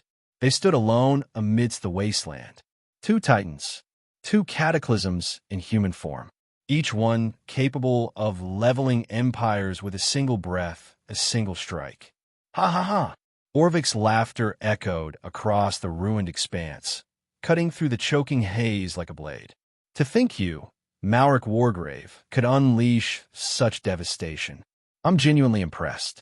But now, allow me to show you mine. He grinned, eyes gleaming with feral excitement. In a single, fluid motion, he dropped into a stance, his scythe raised high behind him, as if prepared to sever the heavens themselves. The very air around him began to tremble. Astra energy surged wildly, spiraling toward him in a maddening vortex, as though the world itself were collapsing into a singularity centered on his being. His black, destructive energy howled, chaotic, unstable, divine in its fury, as it wove itself with the swirling Astra. Pinnacle technique, reality cleave. With a roar of unleashed power, his scythe swung forward, an arc of sheer obliteration, carrying the weight of worlds. The swing was not merely physical. It rippled through existence itself, seeking to divide the fabric of reality in flawless symmetry. Malric didn't even have time to react. In that fleeting instant, he felt the very concept of reality at his waist fracture, like a mirror cracking under pressure. And then it broke. Reality shattered, then immediately reknit itself. But it was too late. Malric had already been cleaved in half at the waist. A fountain of crimson erupted into the air, painting the ruins in deep scarlet as his bisected form dropped amidst the carnage. Goodbye, Warg. Orvik's words were cut short. Something shifted above him, an immense presence. His eyes snapped upward, just in time to witness Malric descending like a burning comet from the heavens. Sun Katana technique, Scorch Halo descent. Malrik's katana slashed through the air in a wide arc, golden crimson light trailing behind it like the tail of a solar flare. The blade came screaming downward, aiming straight for Orvik's head with the wrath of a dying star. Orvik reacted instantly.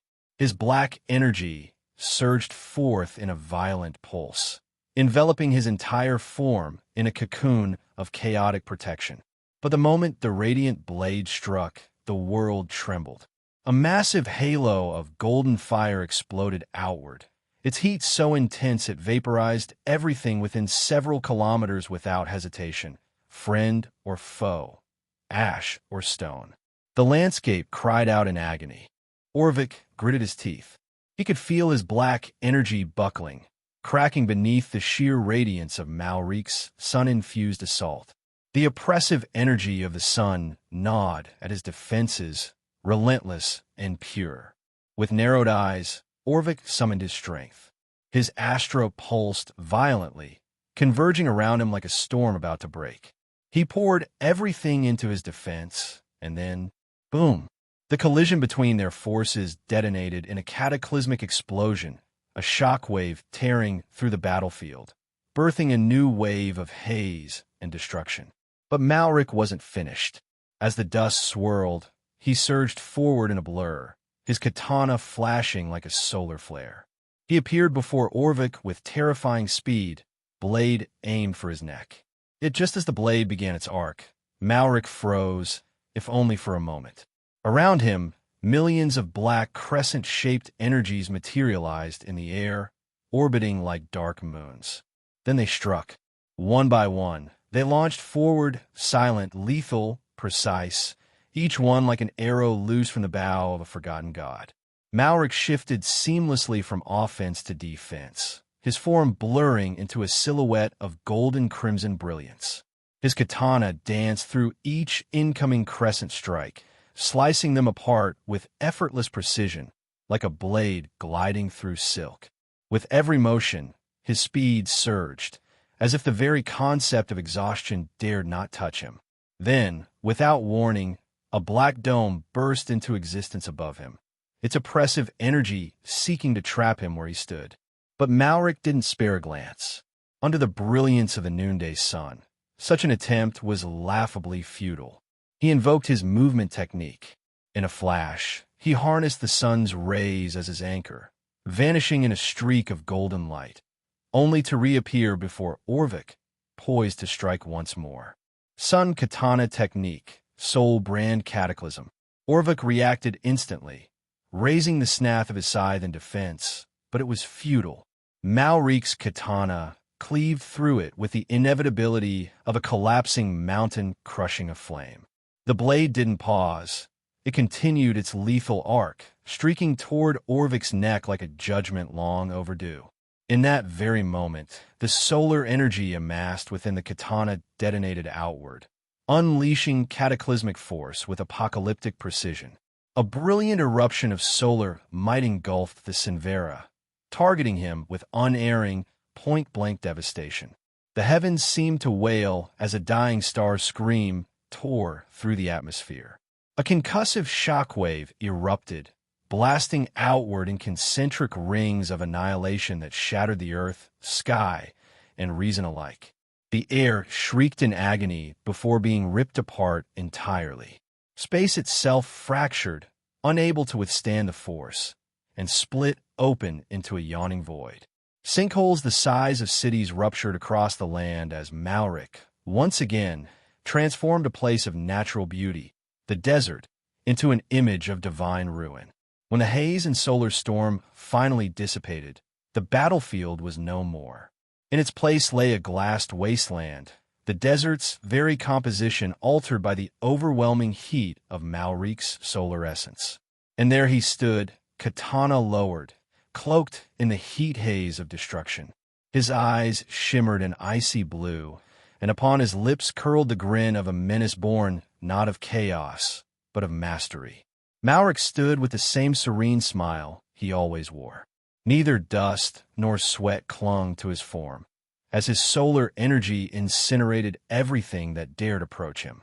His chest rose and fell rapidly as he worked to steady his breathing. In his right hand, his katana vibrated in what felt like satisfaction, as though it had long yearned for a battle of such magnitude. And indeed, it had. With a single, fluid motion, Malric sheathed the blade into its scabbard. Most wargraves didn't even bother acquiring a scabbard for their weapons, much like Asher, who carried his rapier bare. But Malric considered himself a true swordsman. After awakening, he had specifically requested a scabbard and had never once carried his weapon without it, always secured at his waist, a symbol of discipline and pride. "You seem extremely pleased, Solaris." Malric's deep voice rumbled as his fingers lightly brushed the edge of the scabbard. At the mention of its name, the katana responded with a low hum, vibrating once more. "Don't expect another battle like this anytime soon," Malric said quietly, his tone carrying a strange mix of fondness and resignation. "They're exceedingly rare, Solaris." His piercing blue eyes scanned the desolate surroundings, or at least what remained of them. Thousands of kilometers had been reshaped into a warped, glass-like landscape. Sinkholes yawned open as if trying to devour the sky itself, and dust and ash swirled through the air, thick enough to choke any creature still clinging to life. It was almost beyond belief that a human had caused such cataclysm. In fact, it was outright inconceivable. Yet Malric had done it.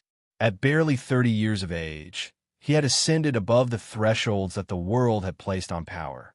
He stood above limits, a sword-wielding titan under the watchful gaze of the sun. The blazing sun overhead bored down on Malric's figure, but to him, it was not oppressive. Quite the opposite, it was invigorating. He could feel his astra replenishing rapidly, and even his stamina returning at an incredible pace. This wasn't the doing of Solaris, his katana. No, this was something entirely personal. It was one of Malric's own unique abilities. Under the direct light of the sun, he possessed near-limitless stamina, boundless astra, and remarkable regeneration. "It seems nothing remains of Orvik, the Sinvera of carnage," Malric murmured to himself, the ever-present smile still tugging at his lips. His final technique had caught Orvik entirely off guard. The Sun Katana technique, Soulbrand Cataclysm, appeared to be a simple katana swing on the surface. Nothing unusual, nothing worth panicking over. That deception was intentional. Orvik had attempted to block it with his scythe snath, and he hadn't even reinforced himself physically. He hadn't seen the true danger. But Soulbrand Cataclysm was no ordinary swing. It was a technique that unleashed every ounce of solar energy Solaris had absorbed over time, days, months, maybe even years. Orvik hadn't merely died. He had been utterly annihilated, erased by the very essence of the sun. No blood, no bones, no sinew or ligament remained. He no longer existed. In all of Crimora, there was not a trace of him. Malric's smile deepened. He had killed a Sinvera. No one in recorded history had ever achieved such a feat. Most who encountered a Sinvera never even lifted a blade. The creature would vanish before anything could happen. Had anyone borne witness to the battle, their limbs would have collapsed beneath them. They would have fallen to their knees in awe or in terror. The scale of power on display could have obliterated an entire empire in one fell strike. But no one had witnessed it. No eyes recorded what had transpired. That was precisely why Malric's combat capabilities remained shrouded in mystery.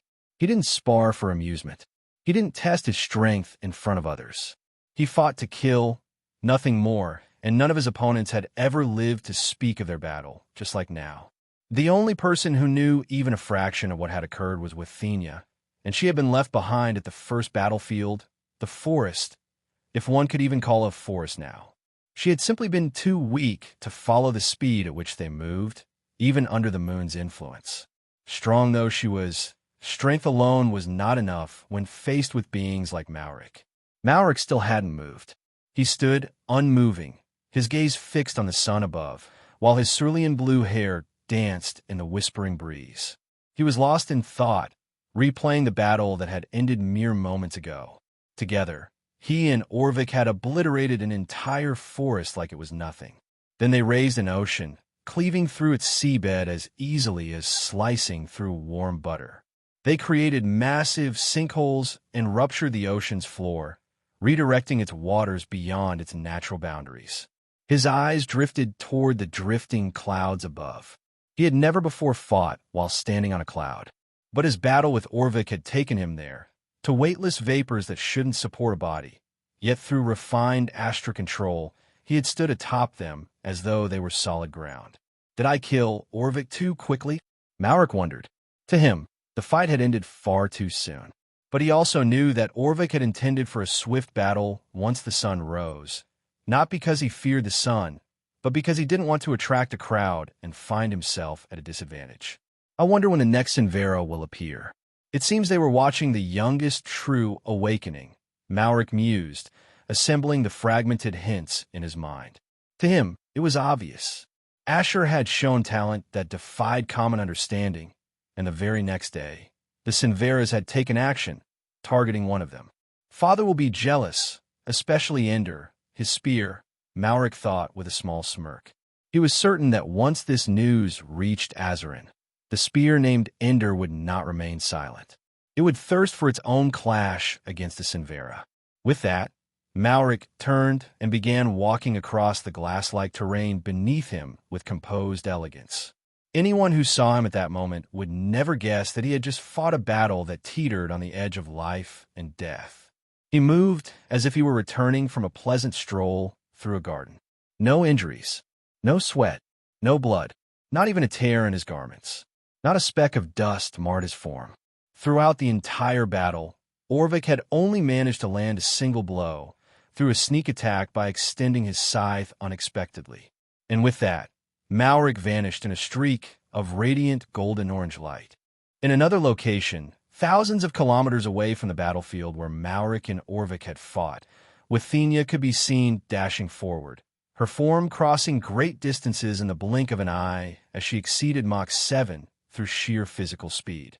The wind screamed, numerous times in fact, as she tore through the air like a silver comet. Her face was cold and unreadable. At this moment, she was overwhelmed with frustration. She hadn't been able to keep up with the battle between her brother and the Sinvera. One moment, they had been in the forest. The next, the entire forest had been cleaved in half, and both combatants had vanished. Now, she was heading toward the location where her brother had been fighting, though she didn't know the precise place.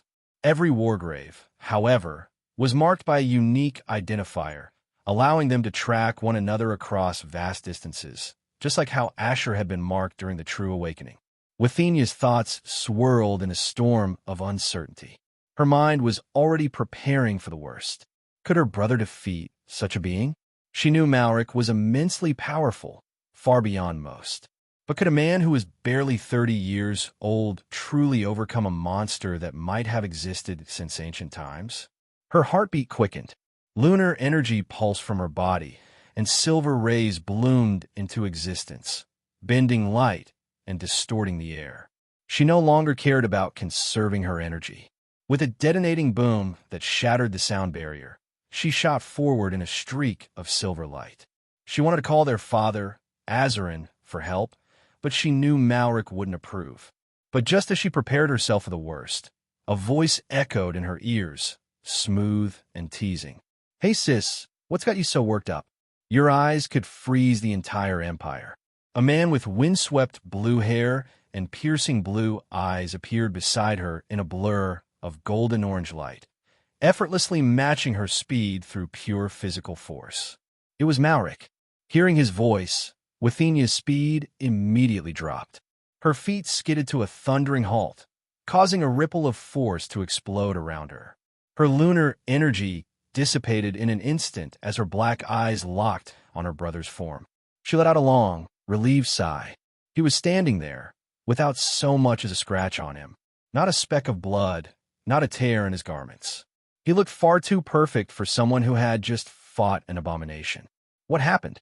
You and the Sinvera just vanished, Withenia asked, her voice still tinged with disbelief. I've been running for ages to catch up. Malric simply shook his head and smiled. You already know what happened, sis. Your brother saved the day again. Did the Sinvera run away? she asked quickly, her voice hopeful but cautious. No prey has ever escaped my katana, sis. And you know this, Malric replied calmly. Solaris, hanging securely at his waist, hummed in agreement, as if to say, and that's a fact. Withenia stood stunned. Yes, she knew it was true. Everyone who had ever crossed blades with Malric had ended up dead. There were no survivors, no stories, no begging, no escape, nothing. But this situation was different. It felt different, more absurd. She remembered her brief, humiliating encounter with Orvik. Their fight hadn't even lasted 5 minutes. She had survived for only a few moments because Orvik had allowed her to fight, merely for his own amusement. She had failed to entertain him, and so, without hesitation, he had decided to end her. Her fists clenched at the memory. She had always taken pride in her strength, in her hard-earned abilities. Among her peers, few could compare. In fact, almost none could. But against Orvik, she had been utterly powerless. Malric, standing beside her, could sense her emotions. He could read her thoughts like an open book written across her face. But he said nothing. No words of comfort, no encouragement. And that was intentional. With what she had just experienced, such crushing hopelessness, he knew she would stop wasting time on that idiotic boyfriend of hers and instead devote more effort to her training. Remembering Withenia's boyfriend, Malric nearly rolled his eyes. He still felt like breaking the guy's legs. In Malric's mind, that fool was the reason Withenia hadn't reached the radiant Void Star life rank by now. But he would hold back for now. Withenia would be upset if he did anything rash. Withenia cleared her throat, brushing aside her thoughts. She had already concluded that the Sinvera was dead. She didn't need confirmation. Though it would have been useful to capture it for interrogation or research, the risk had been far too great. So, you were watching the entire time, right? Withenia asked, recalling Malric's words when he had saved her, about allowing her have her fun before he intervened.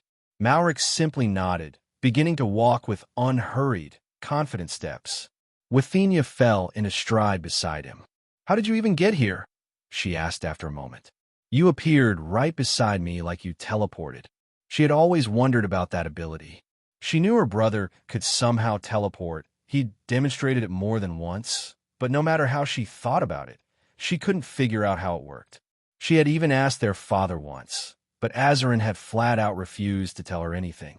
I'll tell you, Malric said with a knowing smile, when you reach my level. TCH, I knew you'd say that, Withenia muttered, clicking her tongue. Malric merely shrugged as they walked, but his gaze shifted briefly to Solaris, which hung obediently at his waist. Unlike most wargraves, whose soul-bound weapons typically awaken offensive, defensive, movement, or support-type abilities, Solaris had awakened something very different. Because of Malric's obsession with protecting his family since he was a child, Solaris had developed with that exact trait in mind.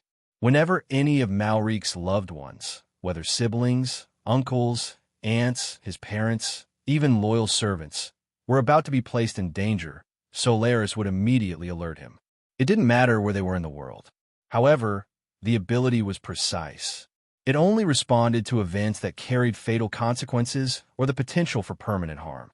It even provided the location, timing, and limited information about the enemy or the orchestrator of the incident.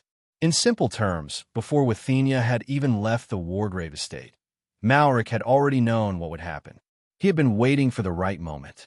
As for the teleportation Withenia had questioned, it wasn't teleportation in the conventional sense. Solaris possessed a second unique ability. It allowed Malric to instantly travel to the location of those he cared about. After all, what's the point of knowing his loved ones were in danger if he couldn't get there in time? That was how he had appeared beside her earlier, even as she raced at top speed. His overwhelming need to protect had manifested not only in his actions, but in the soul of his weapon itself, granting it these two rare abilities. And as long as Solaris remained at his side, Malric would always be there for the ones he loved, before death could ever claim them. Withenia and Malric continued walking with calm, unhurried steps. They conversed as they moved, their discussion centered on Orvik and the intense battle that had just concluded. How do you feel after going all out for the first time in a long while? Withenia asked, her voice light but curious. Who said I went all out? Sinvera or not? Hardly anyone is worthy of witnessing the full power of Solaris and me. Malric replied with a faint smile dancing on his lips. You're just boasting, Withenia snorted, refusing to believe a single word her brother uttered. After all, Orvik wasn't just any ordinary being. How could Malric claim he hadn't used his full strength? Malric said nothing more. He simply shook his head, unwilling to argue the point. Anyway, you handled yourself quite well during the battle with Orvik. With this experience, you must have learned a thing or two, Malric said with casual praise in his tone. Withenia nodded in acknowledgement. Even within such a brief exchange of combat, she had gleaned valuable insights. Although these insights wouldn't immediately elevate her to a higher sublife rank, they would certainly enhance her control over certain abilities, especially her astral manipulation. This was precisely why she always chose to observe battles of this caliber. After all, entities at this level didn't clash every day. Every moment was a lesson, a rare opportunity to learn and grow. Are you coming back with me to the estate, or are you heading back into your boyfriend's arms? Malric asked, his tone neutral but laced with subtle teasing. Oof. I know you always feel like punching him whenever you lay eyes on him. You'd better keep your hands to yourself, or you'll have me to deal with. Withenia replied with a dismissive snort. I just don't want to see you return heartbroken, that's all. And I really don't feel like cleaning up the mess. But if he causes you even a sliver of emotional pain, I'll happily hunt him down, Malric said with the same soft smile that masked his seriousness. Withenia sighed. Her brother had always been this way. Back in their academy days, no one dared approach her. Malric always challenged anyone who so much as hinted at affection. And after those spars, they often left the arena battered, bloodied, and barely able to stand. Whatever, she muttered. Just be quick and ask Father to step down from his position so you can become pre-march already. Malric glanced sideways at her before responding. So you want to use me to bypass tradition, erase our family customs, so you can become mother? He asked with amused certainty. Withenia didn't offer a verbal response. She simply gave him a knowing smirk, not even bothering to deny it. Why don't you become the pre-march yourself? Wouldn't that be better than making me the enemy of the entire family? Malric asked again, curious about her reasoning. Too much paperwork and pointless noble meetings. I'd rather spend that time doing something far more fulfilling, Withenia answered with a shrug. Then you're not serious about becoming a mother, Malric said, shaking his head. Though he loved his siblings dearly, he couldn't see himself appending a long-standing family tradition, not even if he did one day accept the title of pre-march. Not that he planned to, like Withenia had pointed out, it was just too much hassle. Unless it involved swinging his katana or protecting those he held dear, Malric had little interest in anything else. So what about you? Withenia asked, her tone now mischievous. Any girls yet? Of course I have girls. Do you really need to ask? Malric replied with a smug tone, as though the answer was obvious. I don't mean that flock of pigeons always fluttering around your waist. I mean a real woman, someone you genuinely love, she clarified, folding her arms. Malric paused briefly as though considering her words. Everyone just seems to love me for my influence and power. Until I find someone sincere, I'll continue staying with my pigeons, he said thoughtfully. Withenia nodded without further comment. Some of those women only wanted to get pregnant to trap Malric, but little did they know that Solaris wouldn't hesitate to wipe them out of existence for even trying. Malric was aware of this too, yet never bothered him. After all, he was what some boldly referred to as the pull-out king. A quiet silence settled between them as they continued their walk. Neither of them was in a rush to return home. Moments like these, shared conversations, peaceful strolls, were rare, given that they lived in different parts of the Empire.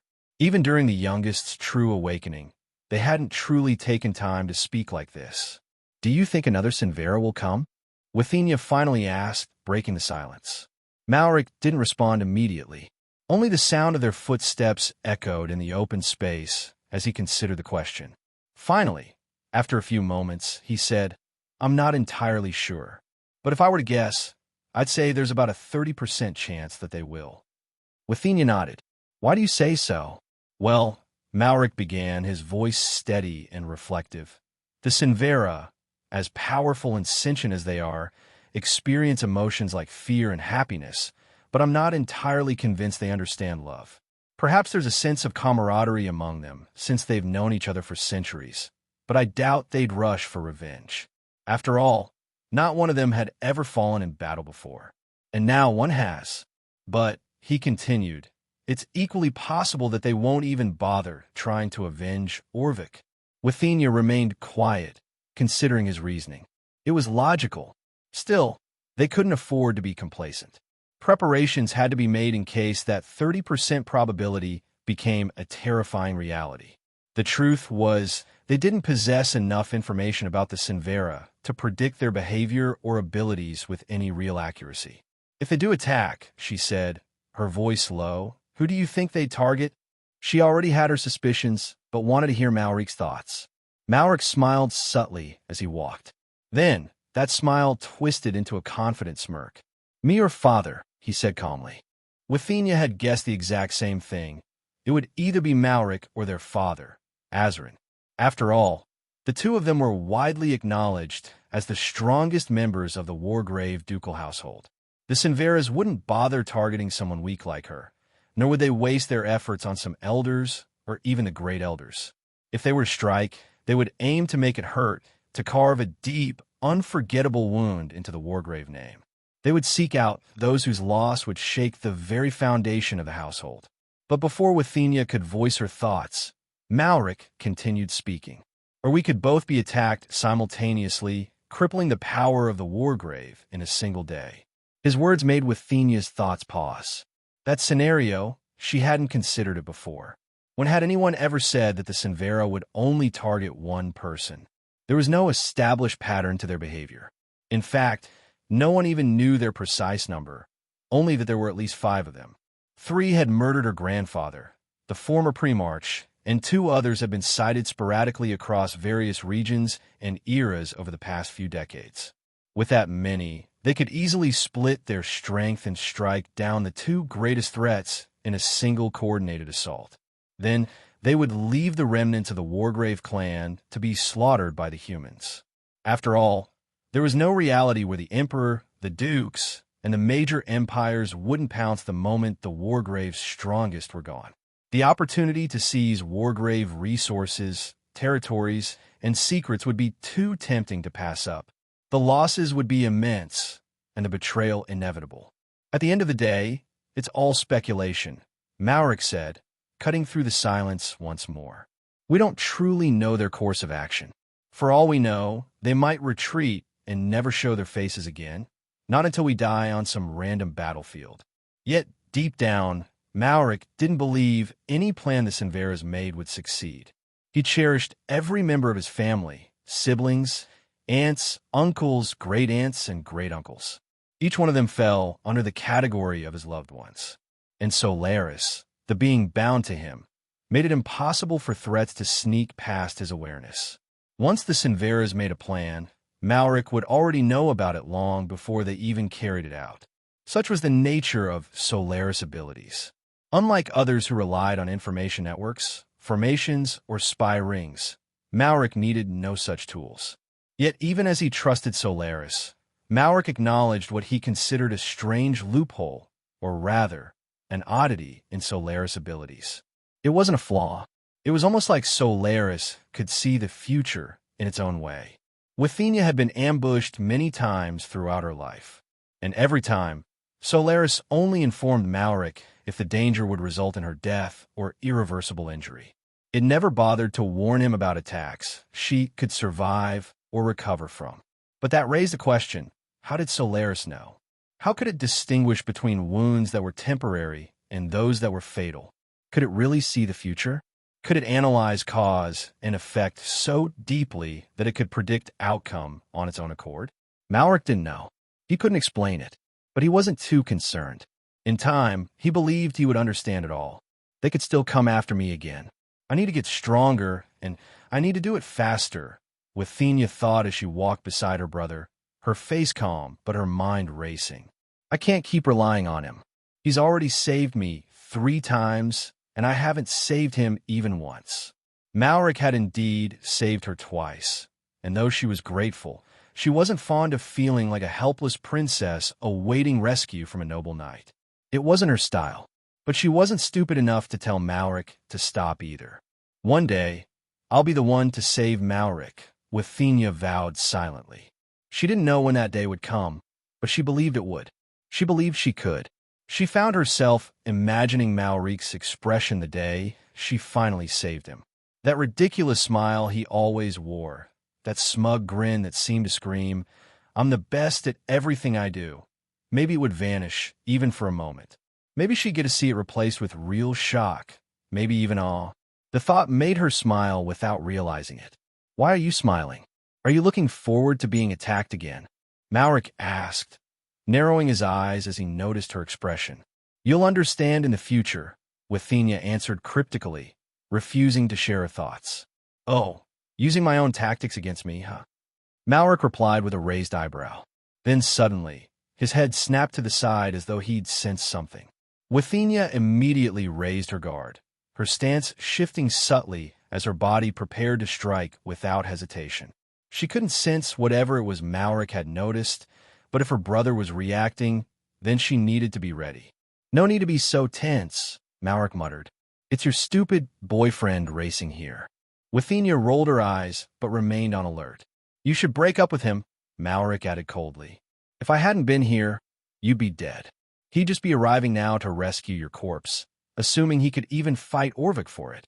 Suddenly, a sonic boom shattered the sound barrier as a streak of forceful motion tore through the air. A figure moved with lethal speed, his steps shaking the very earth beneath him. Within seconds, the man reached the ruined remains of the forest, its broken trees and scorched terrain now silent witnesses to the recent carnage. His face was stone cold, like he could freeze the entire Crimora with a single glance. Then, he turned sharply as he sensed the one presence he was here for. With no hesitation, he blurred forward. There she was, Withenia. He moved to embrace her, but his sprint halted abruptly. His body froze mid-motion, just a few meters away from her, as though some invisible force had taken hold of him. His gaze shifted instantly to the other figure standing beside Withenia. He didn't need to be told who it was. It was her brother, the man who had sworn to make his life a living hell should he ever cause Withenia pain. "What is this freak doing here?" The man wondered as he stayed frozen.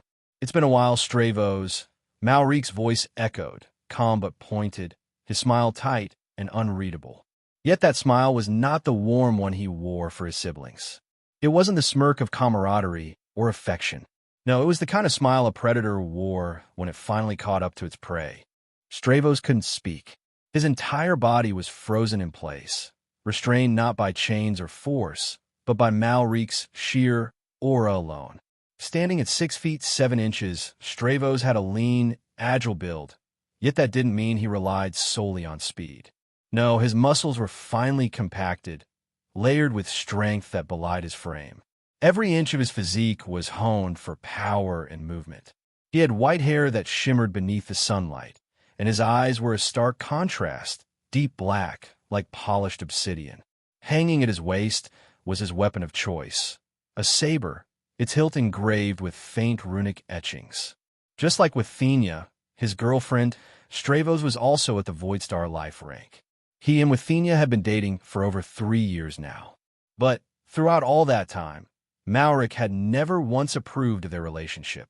He wouldn't actively sabotage it, of course, but he wouldn't support it either.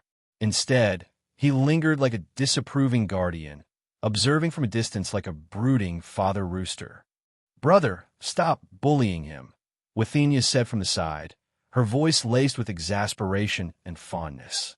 Malric shook his head slightly, then withdrew his aura. Stravos exhaled involuntarily, his body relaxing as if a weight had been lifted from his very bones.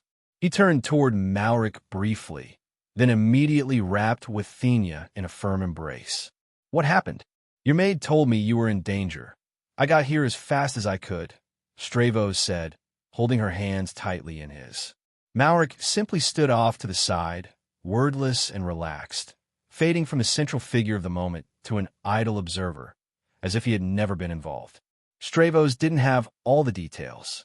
Withenia's personal maid had been ordered to flee immediately when danger struck. She had no idea what was truly going on. So, when she relayed the message to Stravos, it came with no useful context. Withenia sighed and finally spoke. I encountered a rank 10 Emovira. Her words sent a chill down Stravos' spine. Rank 10. That wasn't something he could even dream of handling at his current level. Though he was strong and talented in his own right, a rank 10 being was far beyond him. Even some Crown Star rank warriors would struggle. But Withenia had lied, well, not completely. It was technically the truth. By the world standard classification, it was a rank 10 being. But it wasn't a typical Emovira. It was something far worse, a Sinvera. The Sinveras were top-tier secrets, known only to a few within the upper echelons of the world.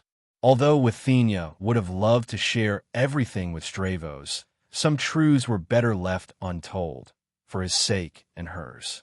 I fought it for about 2 minutes before I lost completely. The gap was immense, Withenia continued, her voice tinged with frustration and reflection. Stravos was stunned.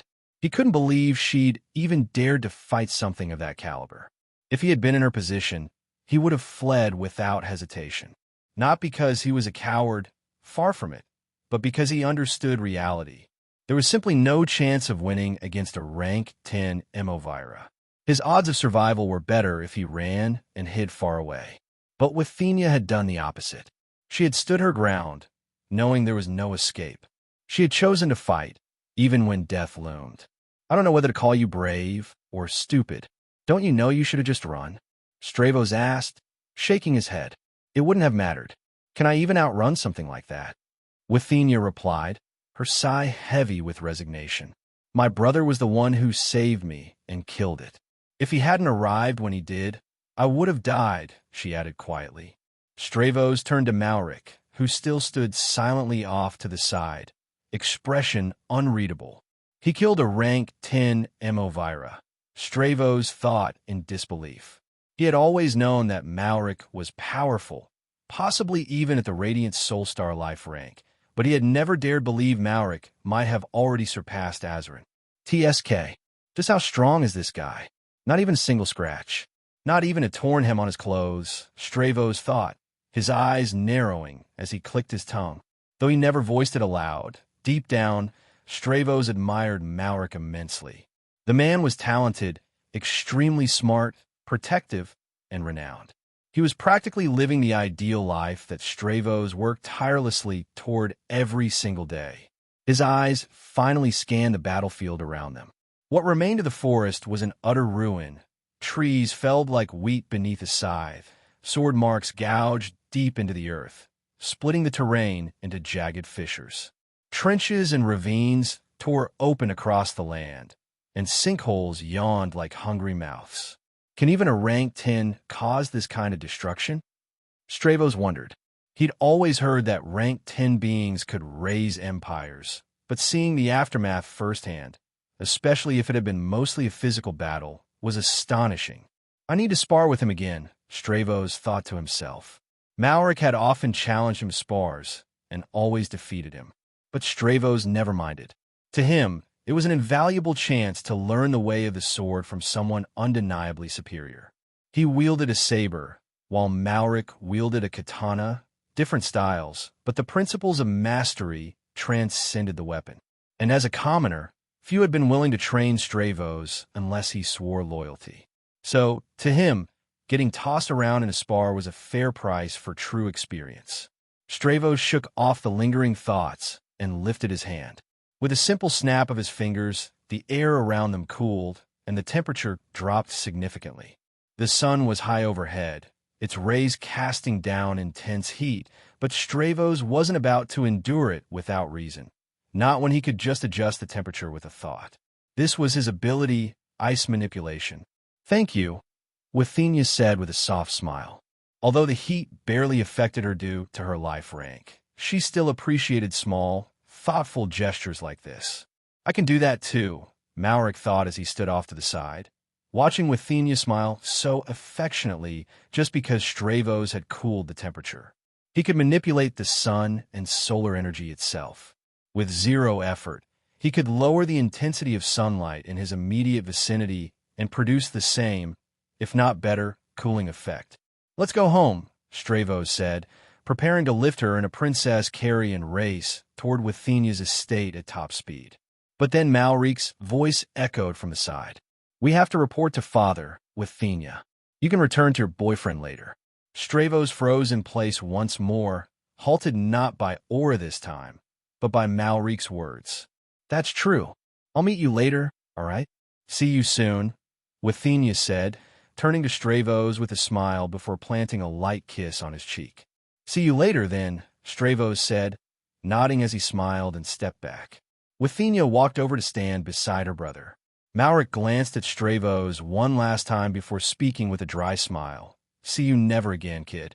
With that, he placed his hand gently on Withenia's left shoulder, and the two of them vanished in a streak of golden-orange light.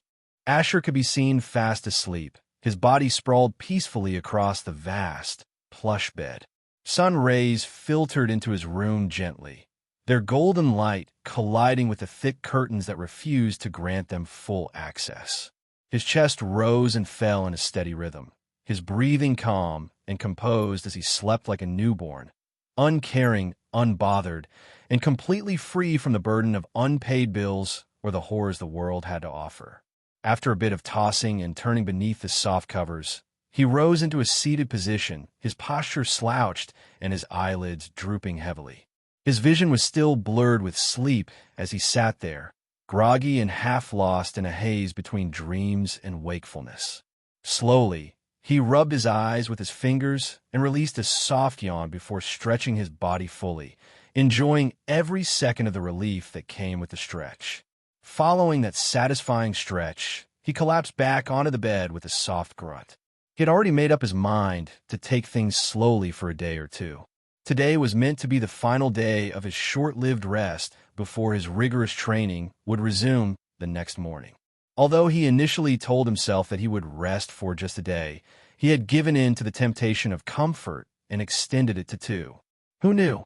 2 days might even become a week if he wasn't careful or disciplined enough. He lay motionless on the bed, doing absolutely nothing, completely still. This was his designated rest day.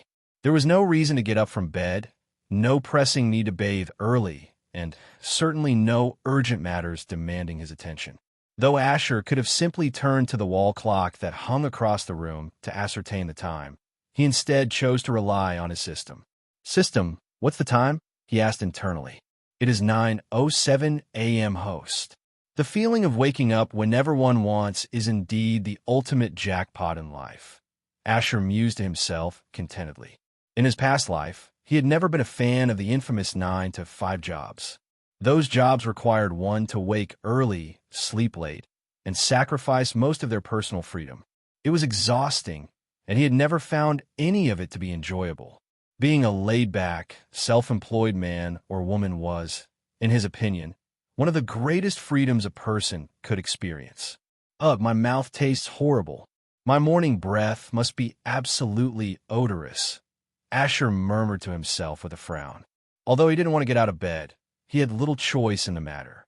Pushing the sheets off, he took the first reluctant step toward the bathroom. Once inside, he brushed his teeth swiftly and washed his face with cold water, jolting himself more fully into consciousness. This new room is even more spacious than the last one, and it practically screams extreme nobility, Asher thought, looking around in appreciation. The bathroom alone was the size of the living room in his past life. The contrast between wealth and rich was glaring, and sometimes almost ridiculous. Shaking his head with a quiet chuckle, he decided to stop thinking about money for now. After all, he was extremely wealthy at the moment, and that fact alone brought some comfort. He stepped out of the bathroom with a small towel draped over his head, gently patting his face and hair dry. As he made his way back to the bed, a soft knock echoed from outside the room. It was his personal maid, Lyra. Asher had sensed her presence before she had even knocked. "Come in," Asher said casually. With a gentle push, the door opened, and Lyra stepped into the room. Her movements were elegant, every step a picture of grace. Her posture was calm and composed as she offered a courteous greeting. "Good morning, young master," she said with a small bow. "Morning, Lyra," Asher responded simply as he continued drying his hair with a white towel. "Breakfast is ready, young master," Lyra informed him with her usual quiet tone.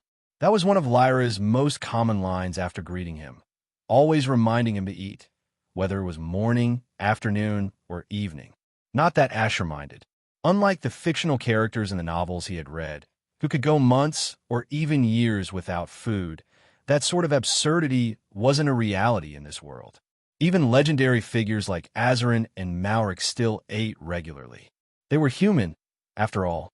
Though they could go for a few weeks without sustenance, Astra did not substitute biological needs in any irrational or permanent way. Moreover, as a young boy who was still growing and training rigorously every single day, Asher required an outrageous amount of food. His body needed every ounce of nutrients it could get. Within minutes, breakfast was served, and Asher ate with the same silent speed and efficiency as always.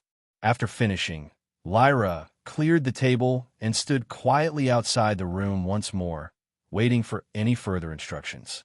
As Asher sat on the bed, quietly reminiscing about his old friend from his previous life, a thought suddenly occurred to him. He had money, 20,000 platinum coins, but he hadn't given anything to Lyra. He didn't know how wealthy Lyra truly was, but even the richest individuals in the world continued to wake up every day to work for more wealth. The hunger for resources and status never really disappeared. In the 6 months he had spent in Crimora, Asher noticed that there was no alternative form of currency. In the novels he had read, beings of high power often used rare crystals or unique materials as their own form of private currency, things that symbolized their superiority and separated cultivators from mere mortals. But that didn't seem to be the case here. Even those who stood at the pinnacle of strength and authority still used coins, though mostly platinum or gold at the very least. So whatever resources could be acquired didn't require special items. Just coins. With that thought in mind, he called out, "Lyra, come." Hearing her name, Lyra stepped back into the room. "You called for me, young master?" Asher nodded, but remained silent for a moment. He didn't know how to begin the conversation. He couldn't just toss a bunch of coins at her, nor could he outright ask how much she wanted. That would come off as awkward and stupid. Although Lyra received rewards and payments from the family she served, Asher saw no reason why he couldn't be generous on his own. With enough resources, Lyra could enhance her strength and perhaps even increase her life rank. After a few seconds of contemplation, Asher decided not to overthink things. He would keep it straightforward and simple. Rising from a bed, he walked toward the table at the side of the room. With a thought, he commanded the system to bring out 10,000 platinum coins. With a casual wave of his hand, a heap of shimmering platinum coins materialized on the table, clattering softly as they settled. The light from the window struck their surfaces, causing a silver-black gleam to reflect across the room. Platinum coins were distinct, black, round, and marked with the emblem of the Empire imprinted firmly on their surface. Lyra's usually calm expression finally cracked as she stared in complete shock at the ridiculous amount of money laid out on the table before her. Had she ever seen such an absurdly large amount of money in her life? Most definitely not. Before she could find the words to speak, Asher's calm voice beat her to it. "This is 10,000 platinum coins. You can consider it the first payment for staying by my side until now," Asher stated with composed clarity. After all, Lyra had been with him from the very beginning. Though one might argue that her presence was merely the result of an assignment given to her by the Primarch at the time of Asher's birth, which was in fact true, Lyra could have chosen to leave when Asher awakened during his third and final chance. After all, those who awakened at the third attempt were known to be far less talented than their peers. No one in their right mind would want to waste their time or devote their life to serving such an individual. Not when 9 other monsters, more talented and more promising, existed. Lyra hadn't known he was a genius. She had no idea what he would become. She had committed to being his personal maid long before his system even booted, long before it granted him the absolute physique. Asher wasn't stingy, not by nature. If he had the means to provide for those who mattered to him, he would do so without hesitation, as long as it didn't come at a significant detriment to himself. Besides, what exactly was he going to do with 20,000 platinum coins? He lived in an estate where food was always available, his housing was fully taken care of, and he received a monthly stipend from the family. Though he could, of course, save up, Asher had no doubt in his mind that he could get rich again if necessary. This was a fantasy world, after all. There were plenty of bandits to rob, should he ever find himself lacking money. So yes, Asher had handed over half of his entire reward to Lyra, without so much as blinking. Lyra's mind felt like it was about to explode when she processed the amount. 10,000 platinum coins. Her breath hitched slightly. Even minor nobles, like barons, wouldn't possess the kind of money without selling off some of their possessions or unlocking their family vaults filled with old savings. "Thank you, young master," Lyra said softly, a warm smile gracing her lips. She had no intention of rejecting the gesture, nor did she utter the usual cliché words like, "It's too much," or "I don't need it." If her young master gave it to her, then he must certainly have more to spare. With that, she waved her hand gently, and the coins vanished into her personal spatial ring in an instant. Just as she was about to bow again and offer a second round of thanks, Asher raised a hand casually, halting her in motion. "No need. Thank me by getting stronger and fulfilling your duty more efficiently," Asher said flatly, but not unkindly. Hearing his words, Lyra simply nodded with a slight smile. She then bowed properly and exited the room, happiness evident in her calm steps. "I just hope she doesn't blow it all on women's makeup and stuff like that," Asher thought to himself with a faint smirk. He didn't actually believe Lyra would waste the money like that. She was far too disciplined and focused, but women were the same across every world. Their appearance was often their top priority. Still, Lyra was already in her mid-40s and had only reached the firm star rank. Asher was confident she would use the funds wisely and push her life rank to a new level. Asher smiled faintly. Sometimes, he forgot that Lyra was a woman well into her 40s because of how close and familiar they were. Their daily interactions had blurred that line. Shaking his head, he walked over to the window. With a smooth motion, he opened it and then effortlessly climbed over the sill, sitting down on the window stool. He gazed out into the world beyond the estate, feeling the gentle wind brush against his skin. His purple hair swayed to the rhythm of the breeze. He had no thoughts of falling or dying by mistake. If this had been his past life, he wouldn't even have dared to attempt something like sitting on a window ledge. The risks would have been too great. But here, even if he slipped and fell, he would land perfectly fine as though nothing had happened. He could even use Astra to stand on the vertical surface of the wall, or better still, simply teleport back into his room. After all, he had placed a teleportation mark here and already removed the one from his previous room. As he continued gazing outward, a curious thought crossed his mind. He realized that he had never actually explored the Wargrave Duchy's territory. Sure, he had left the main Wargrave family home and headed to the estate, but he had never explored the domain that his familiar lorded over. "Since I've got nothing else to do today, maybe I should take a walk and explore a bit," Asher thought. This time, he wouldn't move in a carriage or with guards. He would move on foot. After all, no one had ever truly seen his face, aside from a handful of nobles and a few merchants who were present during the royal party. As for the commoners living within the duchy, they wouldn't recognize him. They might stare at him for a while due to his handsome face, but that was the most he expected. Maybe I should also visit the slums and see how things truly are, not just on the surface, he considered. Even if Asher saw children lying around starving in the slums, he wouldn't suddenly turn into a saint and begin rescuing them. That wasn't his nature. He didn't see himself as a savior. He simply wanted to observe the situation for himself, something he had read about multiple times in various books. "I'll even allow some children to pickpocket me," I wonder what their reaction will be when they check their loot and find a platinum coin, he mused with a quiet laugh. If anyone managed to steal a platinum coin, they'd probably collapse from sheer panic. After all, only the wealthy and deeply connected possess such wealth. Asher smiled at the thought, then rose from his spot on the window. With smooth, practiced movement, he turned and dropped down into his room, his feet making a soft sound as they met the polished floor. He was ready. Today, he would explore the Wargrave Duchy, not as a noble, not as a young master, but simply as Asher, moving unseen among the people. Just for today, with the idea of exploring the Wargrave territory, Asher called out Lyra's name, Lyra. Lyra, who heard her name, entered the room gently. The smile on her face remained. She was still delighted by the coins Asher had given her earlier. "What do you need, young master?" she asked cheerfully, her voice laced with warmth. "Nothing much. I've decided to explore the Wargrave territory today," Asher stated calmly, revealing his plans for the day. Lyra simply nodded, not suggesting or questioning anything, as was her custom. "I will get the carriage ready, young master," she said politely, about to bow and leave to make the necessary preparations. Asher raised a hand and shook his head. "No need. We will be going on foot today," he stated firmly. After all, how could he truly enjoy exploring the territory if all he did was sit in a carriage and stare out the window?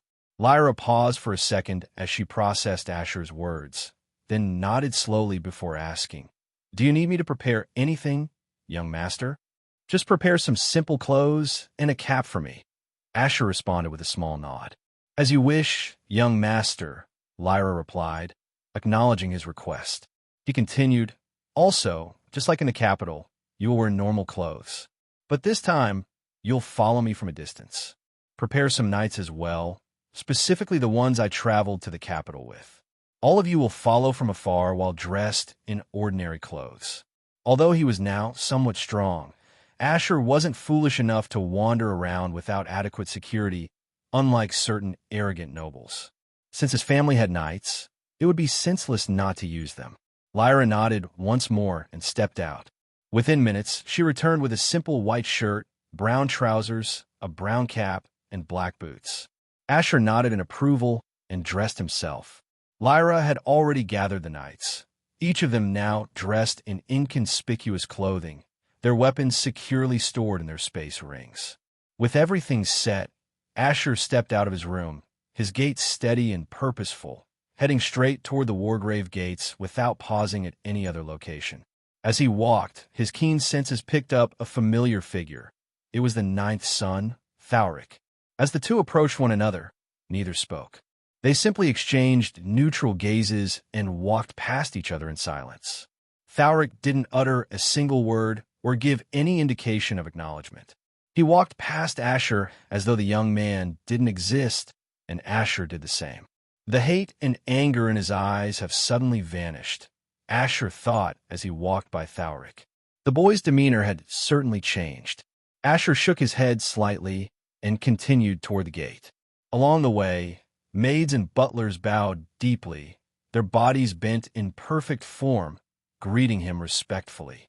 However, Asher didn't return their greetings, nor did he speak a word to any of them. Upon arriving at the gate, the knights stationed their frown when they saw the 10th son in plain clothing. Their eyes drifted to the group behind him, his personal maid and several fellow knights, all similarly dressed in casual attire. It didn't take long for them to understand what was going on. With a simple hand motion, the enormous steel gates groaned and creaked open inwardly. They should seriously consider adding a wicket gate, Asher mused silently as he stepped out into the open. His sharp purple eyes scanned the area beyond the Wargrave estate. The buildings directly outside the gates were elegant and immaculately maintained. Ornate carriages moved intermittently through the streets, indicating that affluent individuals, likely merchants, resided in the vicinity. Living near the Wargrave estate was considered a stroke of fortune.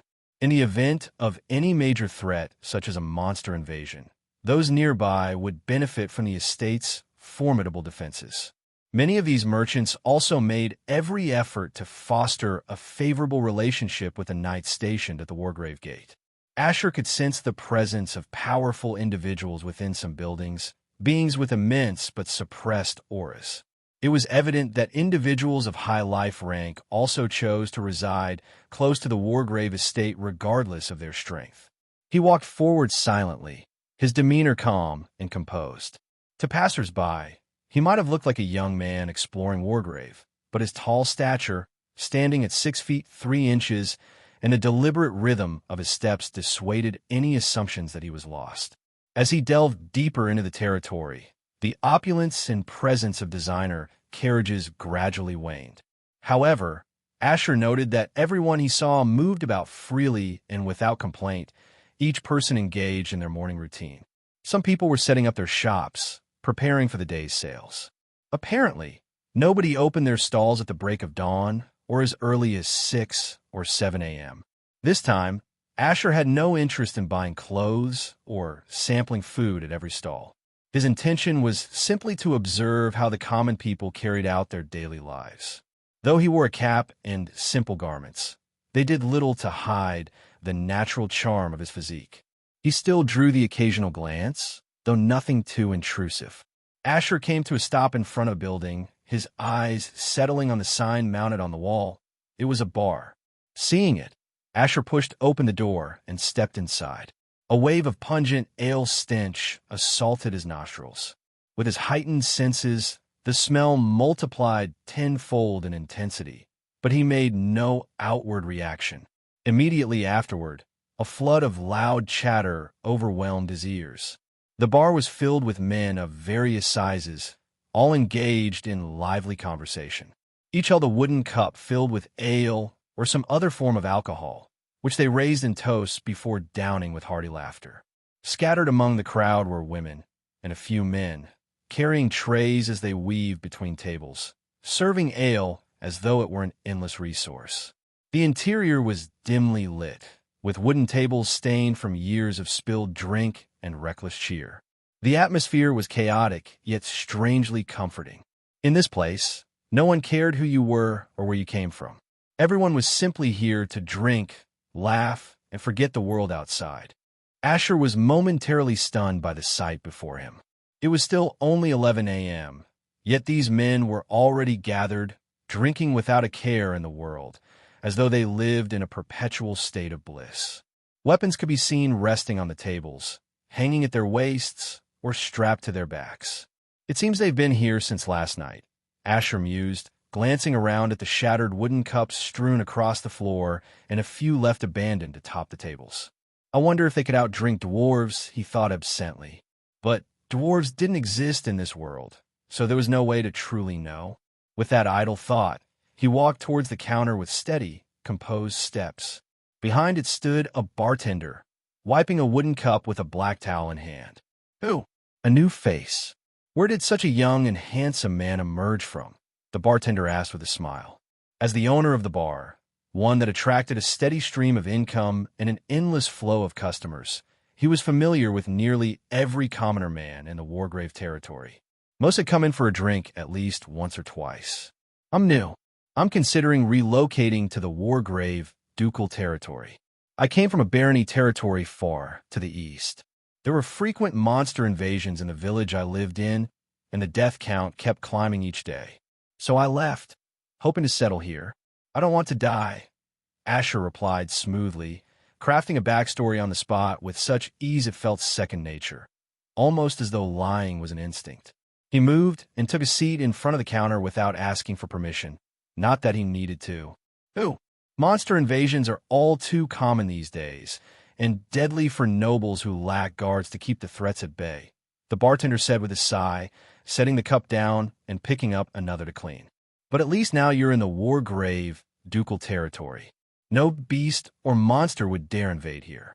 You can live your life in peace. Besides, one of the best perks of living here is the tax exemption, the bartender added with a proud smile. Asher paused mid-thought. Tax exemptions? He asked, intrigued. Indeed. Although Duke Azarin pays annual taxes to the Emperor at the end of every year, he doesn't collect taxes from lower-class commoners. Only the rich merchants and powerful warriors who live near their estate pay taxes. The bartender explained further, his tone almost as though he were tempting Asher to move in permanently. Asher fell into brief contemplation. In both medieval history and the 21st century, his previous life, taxation had always been a significant source of revenue. And yet, his father had told the commoners they didn't have to pay. How much money would I have saved if I never paid taxes in my past life? He wondered silently.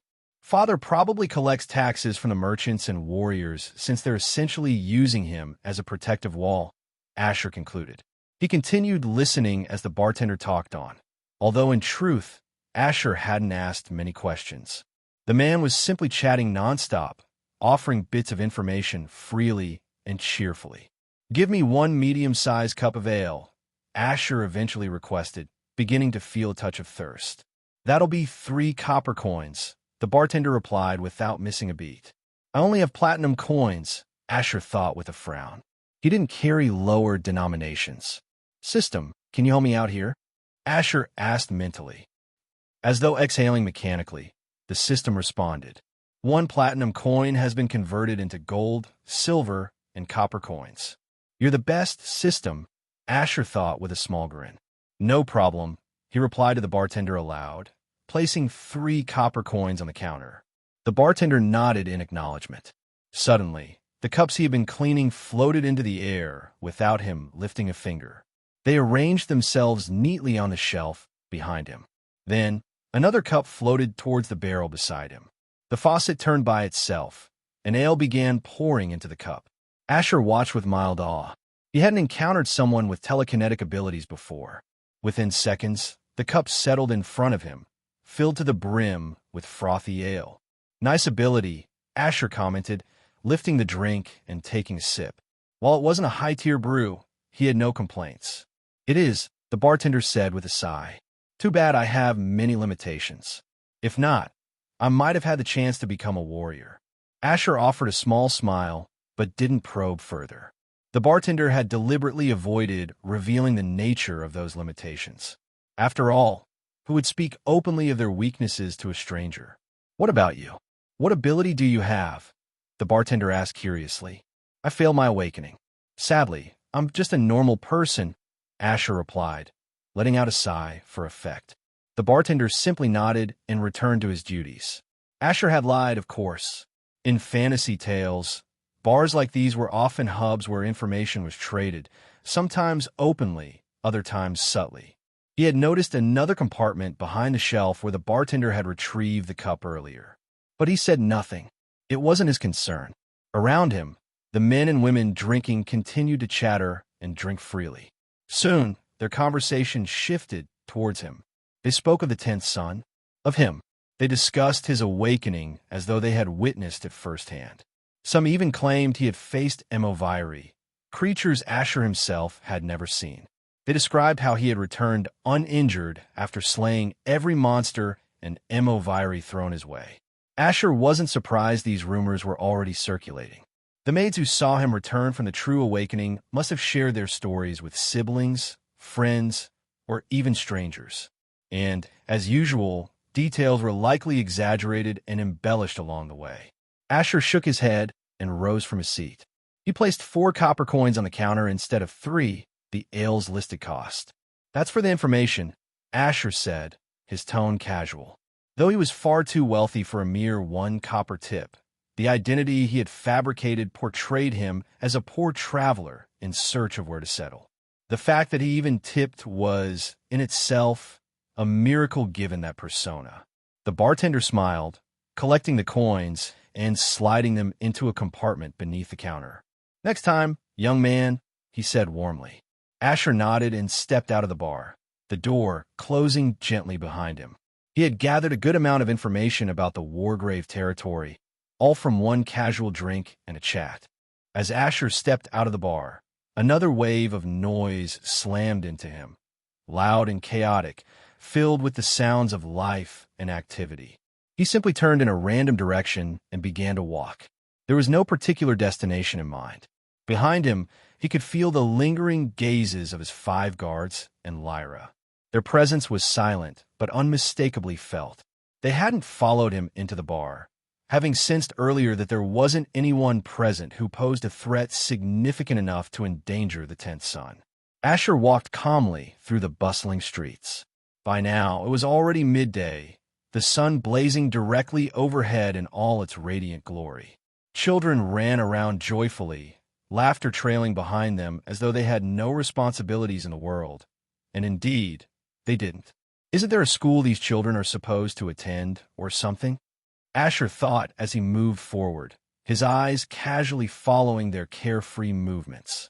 Still, he didn't voice the question aloud. Even the original Asher hadn't attended any formal school at this stage of life, and he was a noble, son of a duke, second only to the princess and prince. If someone of his standing hadn't stepped into a classroom, then how could mere commoners? Choosing not to dwell on it, Asher continued onward. Up ahead, he noticed a towering black statue, imposing and monolithic, standing firmly in place with a long, dark spear clutched in its right hand.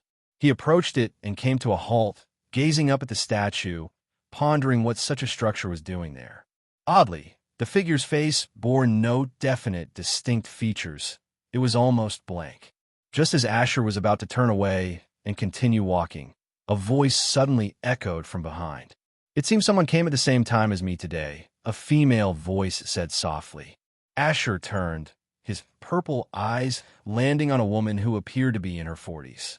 She was dressed in simple, worn-out clothing, a far cry from anything considered fashionable or noble. Beside her stood a small child, a girl who looked to be around 4 years old. The woman held the girl's hand protectively, clearly to keep her from getting lost or running into danger. "Good afternoon," Asher greeted her plainly. The woman walked closer and came to a stop beside him. Her deep black eyes met his vibrant purple ones as she spoke. Such a handsome face should be familiar. Would everyone feel the need to comment on my face all the time? Asher sighed inwardly, clearly growing weary of the attention. "I just arrived at the Wargrave ducal territory," he replied, spinning the same lie he had told the bartender earlier. The woman nodded in understanding, her tone calm and reflective. "About 20 years ago, I also came to the Wargrave Duchy from a barony." Asher gave a simple nod of acknowledgement, then asked the question that had been on his mind since seeing the statue. "Whose statue is this?" Though he had a suspicion, he still needed confirmation. "You asking that question truly shows you're not from around here," the woman replied, bending down to pick up her child into her arms. "This is the Duke's statue. Duke Azarin Wargrave," she explained, a glint of genuine, all lighting up her eyes as she spoke the name. Her words confirmed Asher's suspicions. After all, who else would dare erect a statue within the territory of a duke, unless it was for the duke himself? Though, judging by its appearance, it could have easily been made in honor of the former duke instead. Still, something about the craftsmanship seemed lacking. To Asher, it felt crude and unimpressive. It wasn't aesthetically pleasing, nor did it exude the grandeur expected of nobility. It lacked refinement, depth, elegance, everything. Besides, his father didn't strike him as the type of man who would go around putting statues of himself in public spaces. With these thoughts swirling through his mind, Asher couldn't help but voice them. But isn't a bit too crude for a duke? With the amount of platinum coins he possesses, I'm sure he could have afforded something far more refined and beautiful, he remarked curiously. "Indeed, it's a bit lacking, just as you've said," the woman replied with a small nod, not denying the obvious. "But it wasn't made by the Duke," she added. "It wasn't," Asher echoed in confusion, now even more curious as to who would have built it. "It was us, the villagers," she said, adjusting the child in her arms. "We pooled our money together to build it. This was the best we could afford. It's been standing here for 18 years now." Her words stunned Asher. He struggled to comprehend the reasoning behind such an act. These were commoners, people barely scraping by, living in the lowest standards of the social hierarchy. People that nobles wouldn't even spare a glance for. Yet, they had gathered their hard-earned money to build a statue for the Duke. His father running a cult, or something? Asher couldn't help but wonder. He wasn't even sure he could have done the same for any leader in his previous life, no matter how much admiration they commanded. I know what you're thinking, the woman said softly, interrupting his internal musings. A lot of people thought the same thing, wondering why we wasted our money on something like this. Her voice remained calm, a gentle smile spreading across her face as she lifted her gaze to the almost featureless face of the statue. Remember I told you I moved here 20 years ago? She continued. Asher gave a silent nod, encouraging her to speak further. Well, after moving here, I lived peacefully for some time. Then came a monster invasion. Honestly, I thought it would end the same way it always had: deaths, destruction, despair. Just like what happened back in the barony I used to live in. But the Duke was available that day. The knights didn't even need to intervene, she said, her voice growing more reverent, almost as if she were speaking of divine intervention. The Duke wiped everything out with a single wave of his hand, without even using his spear. Asher said nothing. He simply listened. After that, he went on to eliminate high-tier monsters surrounding the territory, but left the weaker ones alone, to serve as a source of income for us commoners, she continued, her tone sincere. So we built this statue, and for the past 18 years, we haven't experienced a single monster invasion. Tell me, how many territories can truly boast of such peace and security? She asked, her voice proud. When the Duke returned and saw the statue, he rewarded everyone who contributed with 50 gold coins each, she said, wrapping up her explanation. All in all, you can grow old and die here peacefully, she concluded. With that, the woman bowed slightly to the statue and turned, walking away with her daughter nestled safely in her arms. Asher simply stood there for a few minutes, staring up at the statue. For commoners to admire a noble, the noble must have done numerous things to win them over. In most cases, commoners in a territory didn't even like the nobles ruling over them, or so he had read. Well, if father isn't a cultist, I guess he's just a good ruler, Asher thought with mild amusement. He didn't dwell much on the gold coins his father had distributed. The man was already absurdly rich. The only expenses within the Wargrave family were probably salaries paid to maids, workers, and the taxes owed to the emperor. Virtually nothing else. After all, no one really lived permanently at the Wargrave estate. Certainly not enough for them to splurge lavishly on meals or festivals.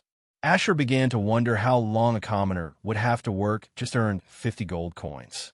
Based on his estimation, it would likely take them several years, if not longer.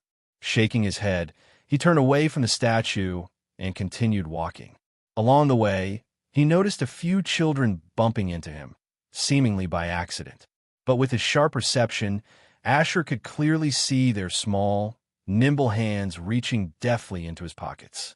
Unfortunately for them, he hadn't stored any coins in his pockets, so these little thieves left empty-handed. Asher simply smiled and shook his head at the behavior. He didn't speak a word. He had already anticipated something like this. Just because the commoners loved the Duke didn't suddenly make them all saints. With a thought, Asher brought out a few copper and silver coins from his inventory and quietly transferred them into his pockets. He knew full well that even if he stopped these children and scolded them, they would still go on stealing. Words of encouragement didn't feed empty stomachs or keep roofs over heads. Besides, his absolute physique didn't come with some kind of talk-no-jutsu ability. Asher didn't bother lecturing any of them. Instead, he simply kept refilling his pockets with small amounts of coin. Every time a child bumped into him and stole the money, he would replace it again, letting the cycle continue. Asher wandered into several alleyways, trying to find children who might be orphaned or without guardians, those truly lost and alone. But after walking for quite a while, he found none. Eventually, he discovered that the territory had 2 orphanages operating under the Wargrave estate. These institutions took in homeless children and housed them until they turned 17. At that point, they were sent back into the world. This explained why the alleys were free of strays. No children were sleeping in trash cans or filthy corners. Just then, Asher's steps came to a sudden halt. He spotted an injured child, no older than 7, walking with trembling legs toward an unfamiliar building. Blood stained the child's knee, and his clothes were slightly torn. Asher watched quietly as the door closed behind the child. He didn't move at first. but something about the situation felt off. His instincts whispered that something wasn't right. Curiosity piqued. Asher walked to the building. With a light push of his feet, he propelled himself upward into the air, landing gracefully on the roof. From there, he spotted an open space in the roof tiles and slipped in quietly. He stopped suppressing his omniperception and let it expand, encompassing the entire building in a heartbeat. Silently, he moved across the wooden beams supporting the roof, like a shadow gliding from one to the other. Within 2 seconds, he came to a stop above 5 men, tattoos sprawled across their bodies, marking them as thugs or gangsters. Below, the same child stood before them, trembling. He brought out a few copper coins and offered them to one of the men with shaky hands and a quivering voice. "CCA, can I have the herb?" "My MOT, mother's really sick," the boy stammered, tears already glistening in his eyes. Suddenly, a loud smack echoed through the room as a vicious slap hurled the child sideways. The boy slammed into a table with a crash, his body rolling off as he whimpered and began to sob uncontrollably. "Trader, sell that herb for a gold coin. I told you I'd give it to you for 80 silver, and yet you bring these meager copper coins every day," one of the men snarled after striking the child. But the boy said nothing. He just sat on the floor crying. "For breaking the table, it's now 90 silver coins. Get out of here and don't come back until you have the money," the man growled, spitting on the ground beside him. The child got up slowly, tears and snot covering his face like paint on a canvas. Silently, he turned and left, his sobs barely audible. From above, Asher observed everything with icy clarity. He understood exactly what these men were doing. They were scamming the boy. That herb did cost a gold coin, but they were simply using the child to funnel money into their pockets. By demanding 80 silver, a sum just short of a full gold coin, they lured him into an endless quest for money he couldn't possibly acquire. Asher dropped from the beam he'd been perched on, landing hard on the wooden floor with a resounding crash. He no longer bothered to hide his presence. By now, his cap had vanished, revealing his full face to the room. The men spun to face him, frowns etched across their rough features. "And who the hell might this stupid kid be?" one of them barked. "You can call me Batman," Asher said casually. Before anyone could react, he was already standing before the man who had slapped the child. Astra energy surged into his right index finger, and with a sharp motion, he swiped it across the man's throat. A sickening sound followed, flesh tearing, blood spurting. The man's eyes were wide with shock as he dropped heavily to the floor, lifeless. Without giving the others time to process what had just happened, Asher moved again. With that same finger, he repeated the maneuver, swift, lethal, and efficient. Blood splattered across the floor and wooden tables as the remaining men collapsed in pools of crimson. Some died instantly. Others twitched for a moment before going still. Asher didn't bother with any saint-like monologue. He hadn't come here to debate morals or offer second chances. He didn't hope for change by believing in humanity. He simply ended them. The stench of blood now lingered in the air. Without turning, Asher spoke calmly. One of the knights should handle the cleanup. "Lyra, ensure the child and his mother receive adequate care. I'll be heading back to the estate. Return once you're done." With that, he activated Virila's position marker ability. In the next instant, Asher vanished in a streak of silver light.